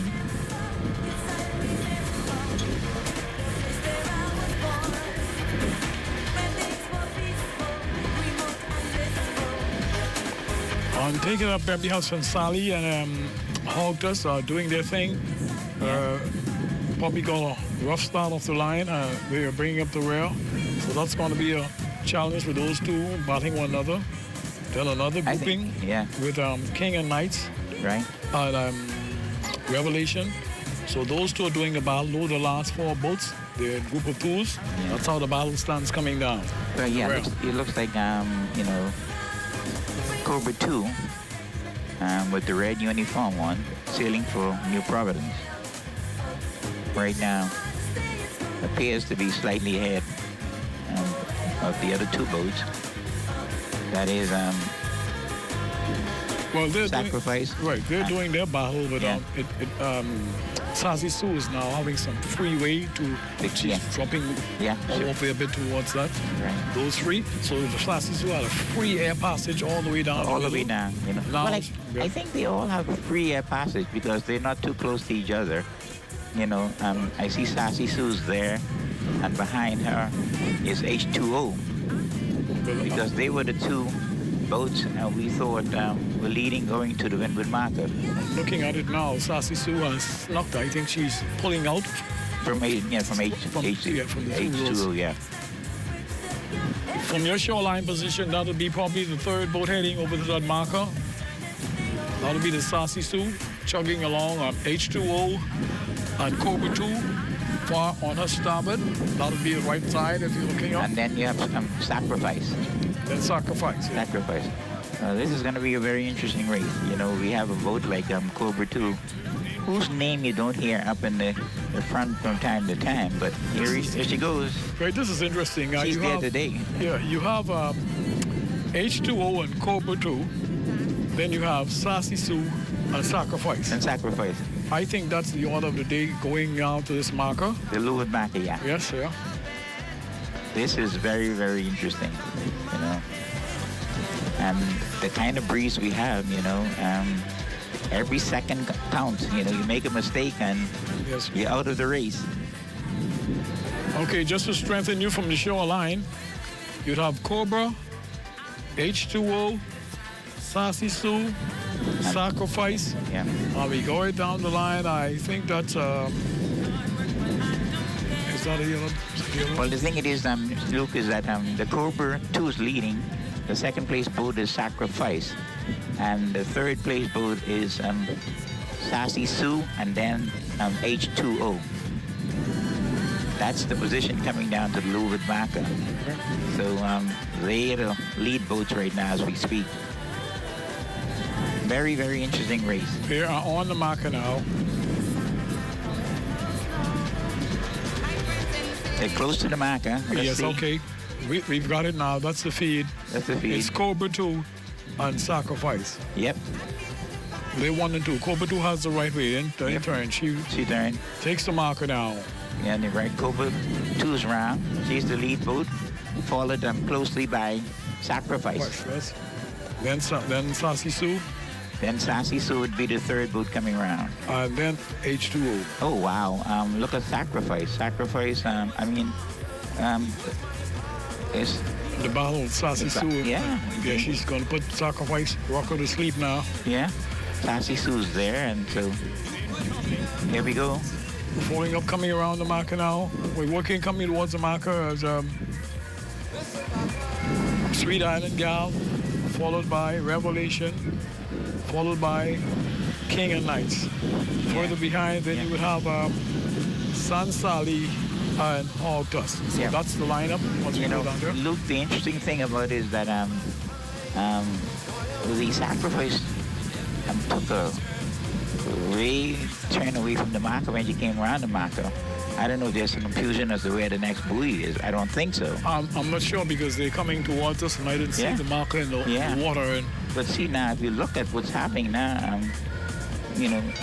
Sassy Sue is making up a whole lot of ground on all of them, including the Cobra 2. Cobra 2 and Sacrifice, they are coming basically straight to shore. And I think this is the committee boat coming ahead. Probably is going to drop a mark right in the front of silent partner in that area, from the shoreline. Yeah, so that's where they're heading. And with the strategy that Sassy Sue's been using now is to get on the windward side of those two other lead boats. So some blockings going on there, some heavy traffic directions. Some strategy. A lot of people are strategizing now as to how can I get to that leeward marker first. But Cobra 2 seems to still be holding her on slightly. Yes, but does she has the power? Because Sassy Sue is putting it on now with that big sail.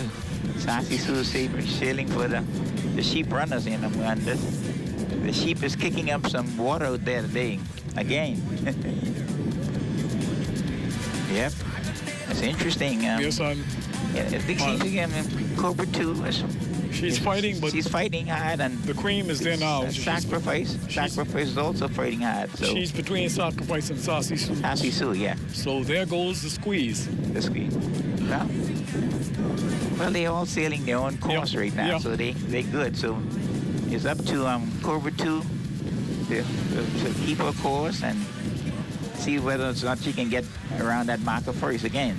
It's hard. Sassy Sue's right in. Sassy Sue, if they're going to block down to go back out, they would have advantage. Depends on which side, whether they need the buoy, port or starboard. It depends. I'm not sure which road they're going to take. I think they got to leave this buoy. Let's see where the buoy is. Probably the starboard more clearance because starboard because they on this side they're going to leave that to the starboard side of the course. Yes, that's I can't see them setting a jibe with this breeze. So coming around, So, ladies and gentlemen, this is some heavy traffic coming. Traffic, So the folks, who on the bay, and when we talk about port and starboard, if you see the boat has the tiller in its right hand, they're on a port tack coming down here. So they'll leave that, on the starboard side of the course. Okay, so Sassy Sue is a bit close to Cobra. That's my personal opinion. It's a bit close, because you have them free lanes there. Yeah. But that's some good traffic, ladies and gentlemen. This is very picturesque. This is what we come for, to see this type of coming towards this marker. Competitive racing, yeah. And, we always want to make sure that we have parity in this boat. And I use the word parity. It means that all boats are sailing fast, and any boat can win on any given day. Okay. And so we want parity in the sport itself. But of course, the difference is the skipper. Okay. The skipper and the bowman. Okay, as you look now, you see what's going on with Sassy Sue? Something has happened. Something has happened. That's how close she was going now. She's going directly behind the stern of Cobra 2. Yeah. Right? Yeah, I see that. Cobra 2 probably filed a complaint that, let's be good at this. Yep. Well, so far, Cobra 2 is sailing a masterful race right now. Yeah, she's... But we still got some more time to go. So, right. So Sassy Sue is right behind her, and she's keeping her lead right now. H2O has regained her consciousness now. She's coming to putting some pressure on Sacrifice. Mm-hmm.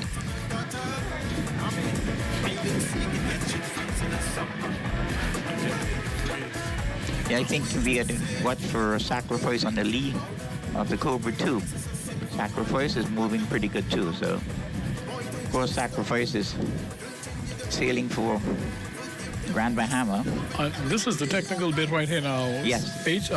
Cobra 2 has the lead coming to the marker. Yeah. And Sacrifice is trying to not force but sell the issue that she is coming in closest to the marker. the right way, the battle, the jockeying now, who has the full right way to get that free turn. You know, one of the things I like about what's happening out here right now, the young man who's holding the tiller on the sacrifice is Colin's son. And he's doing a masterful job right now with sacrifice. His dad normally sails the boat, but when I see out there that the son is holding the tiller, which is great.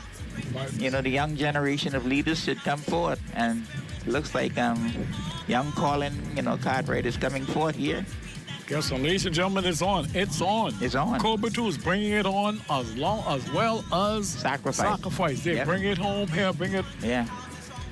This is some heavy traffic, and now I think sacrifice is edging out a little bit. His strategy probably be to edge out and luff a bit across to force. But he cannot force sacrifice off the track. No. From approaching the marker. Right? He has to give buoy room, but obviously sacrifice is sailing much faster right now. Yes, sacrifice just walked across. Yeah, she just walked across her. So clearly sacrifice has the lead. Right.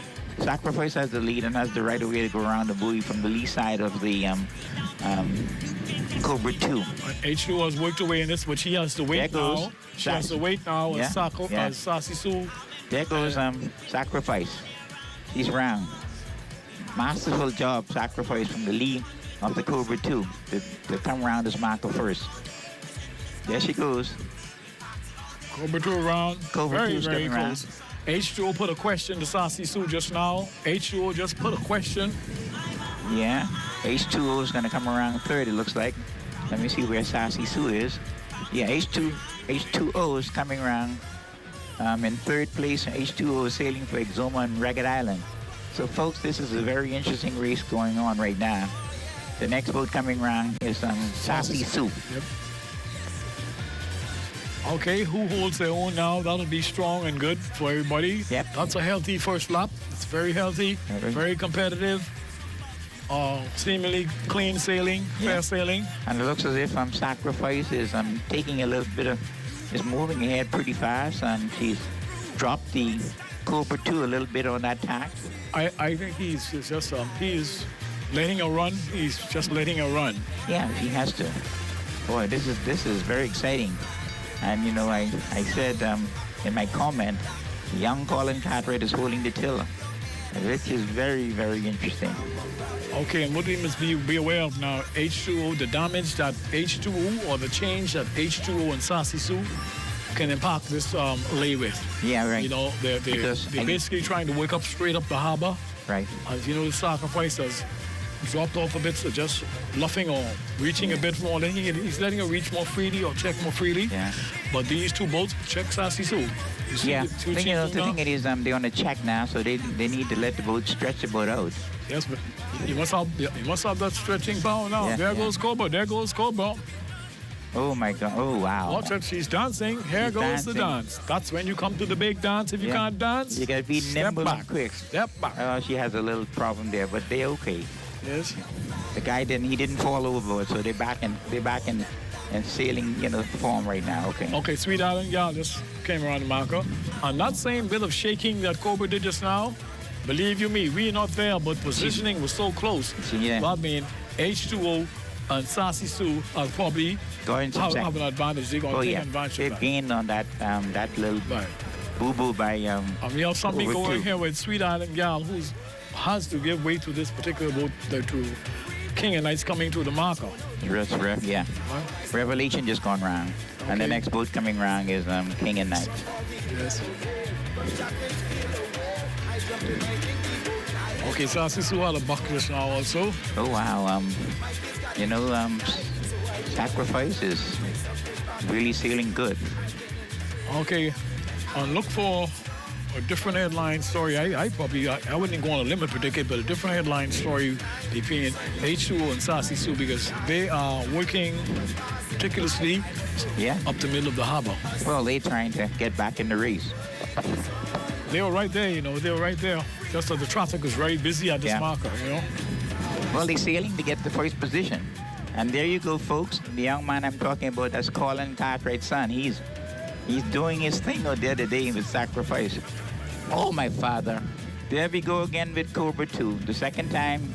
Oh, the boom break. The boom break, okay. Wow. That's murder she wrote. That's all she wrote for Cobra 2. Oh, wow. 2 dance, that's the pressure. That's the pressure. The pressure. The boom just break on the Cobra 2. Oh, what a sad scene. They were sailing so good. Oh, wow.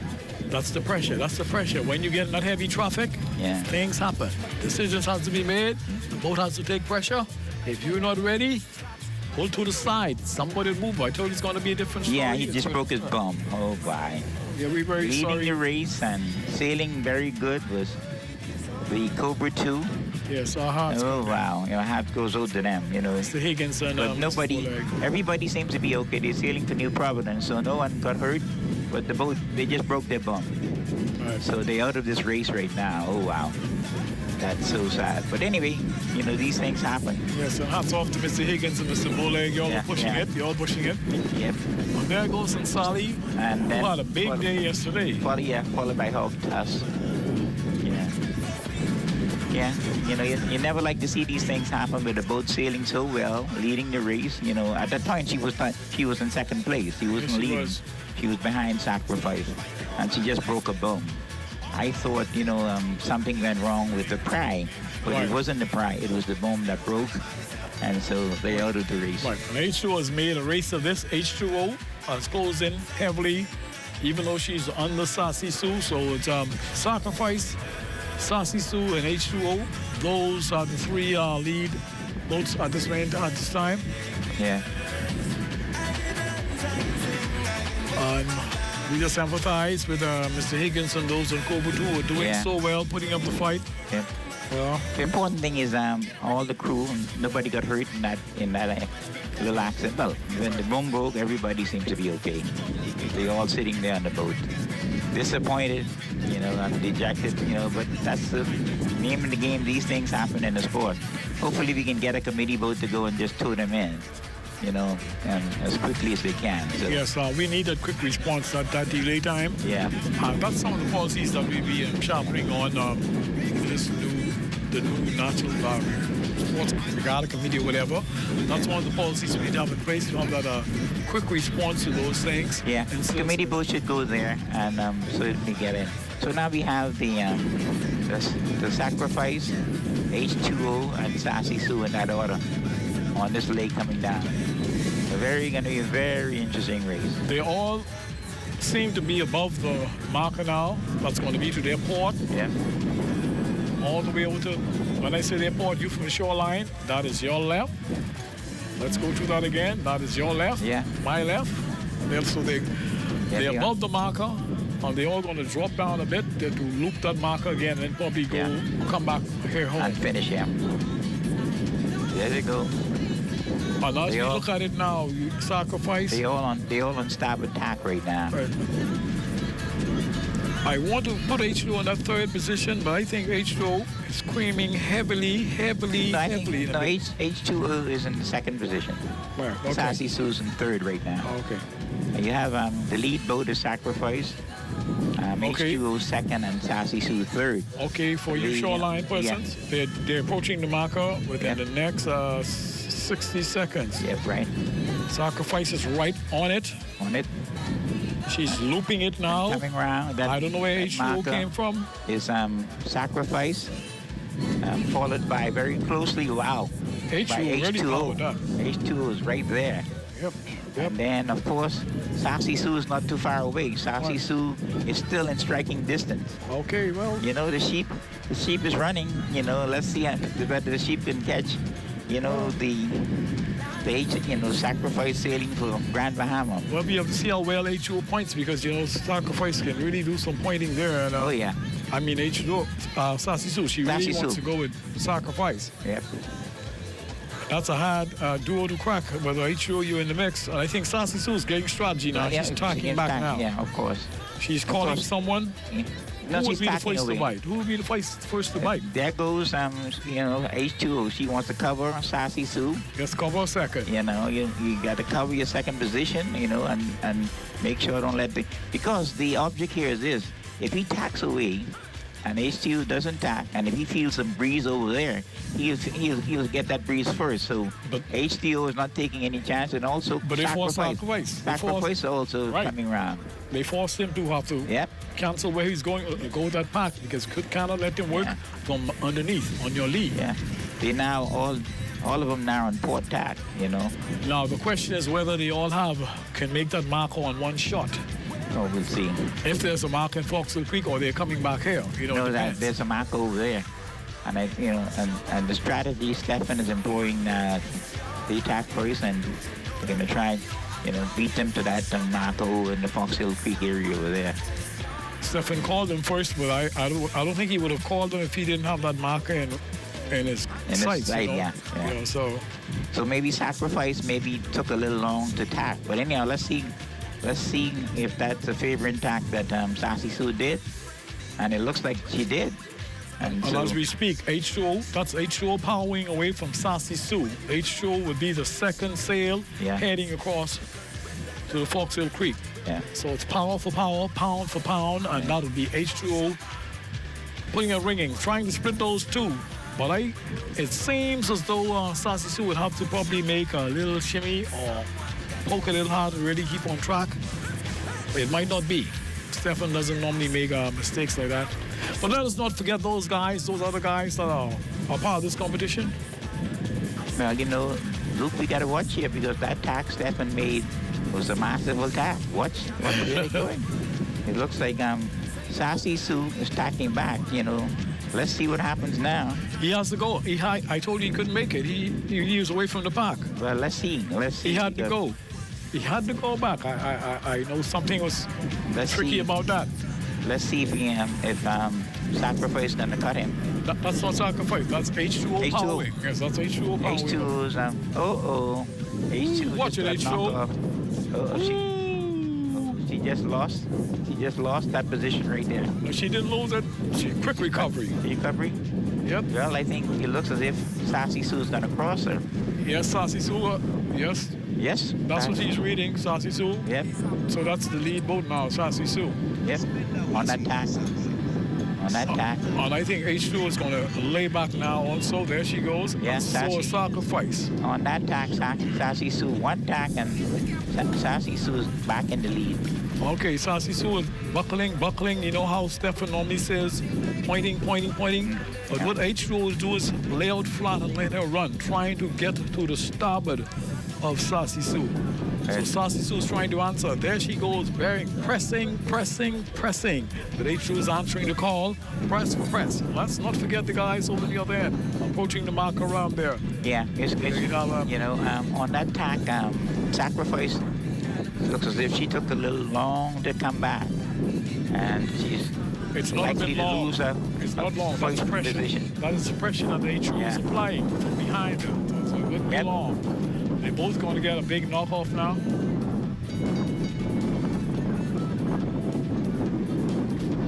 And the breeze is springing up a little stiffer. The breeze is getting a little stiffer.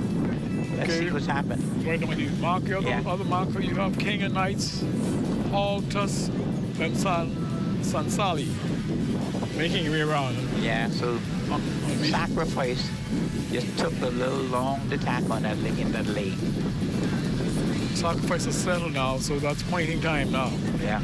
Well, Sassy Sue is really pointing hard, and she's sailing hard. Some good sailing out there on the water of Montague Bay. Still to go, the A and the B class sloops.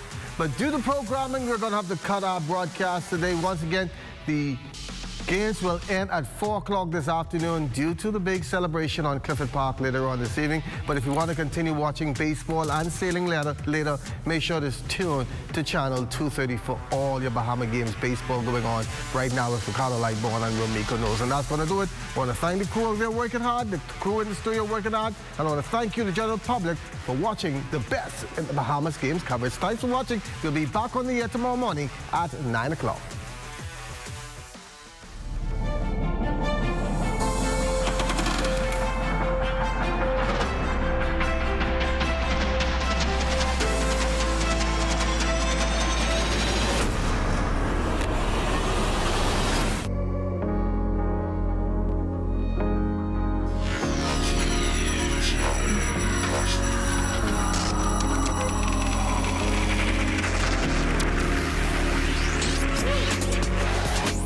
watching the ZNS Network, the People's Station.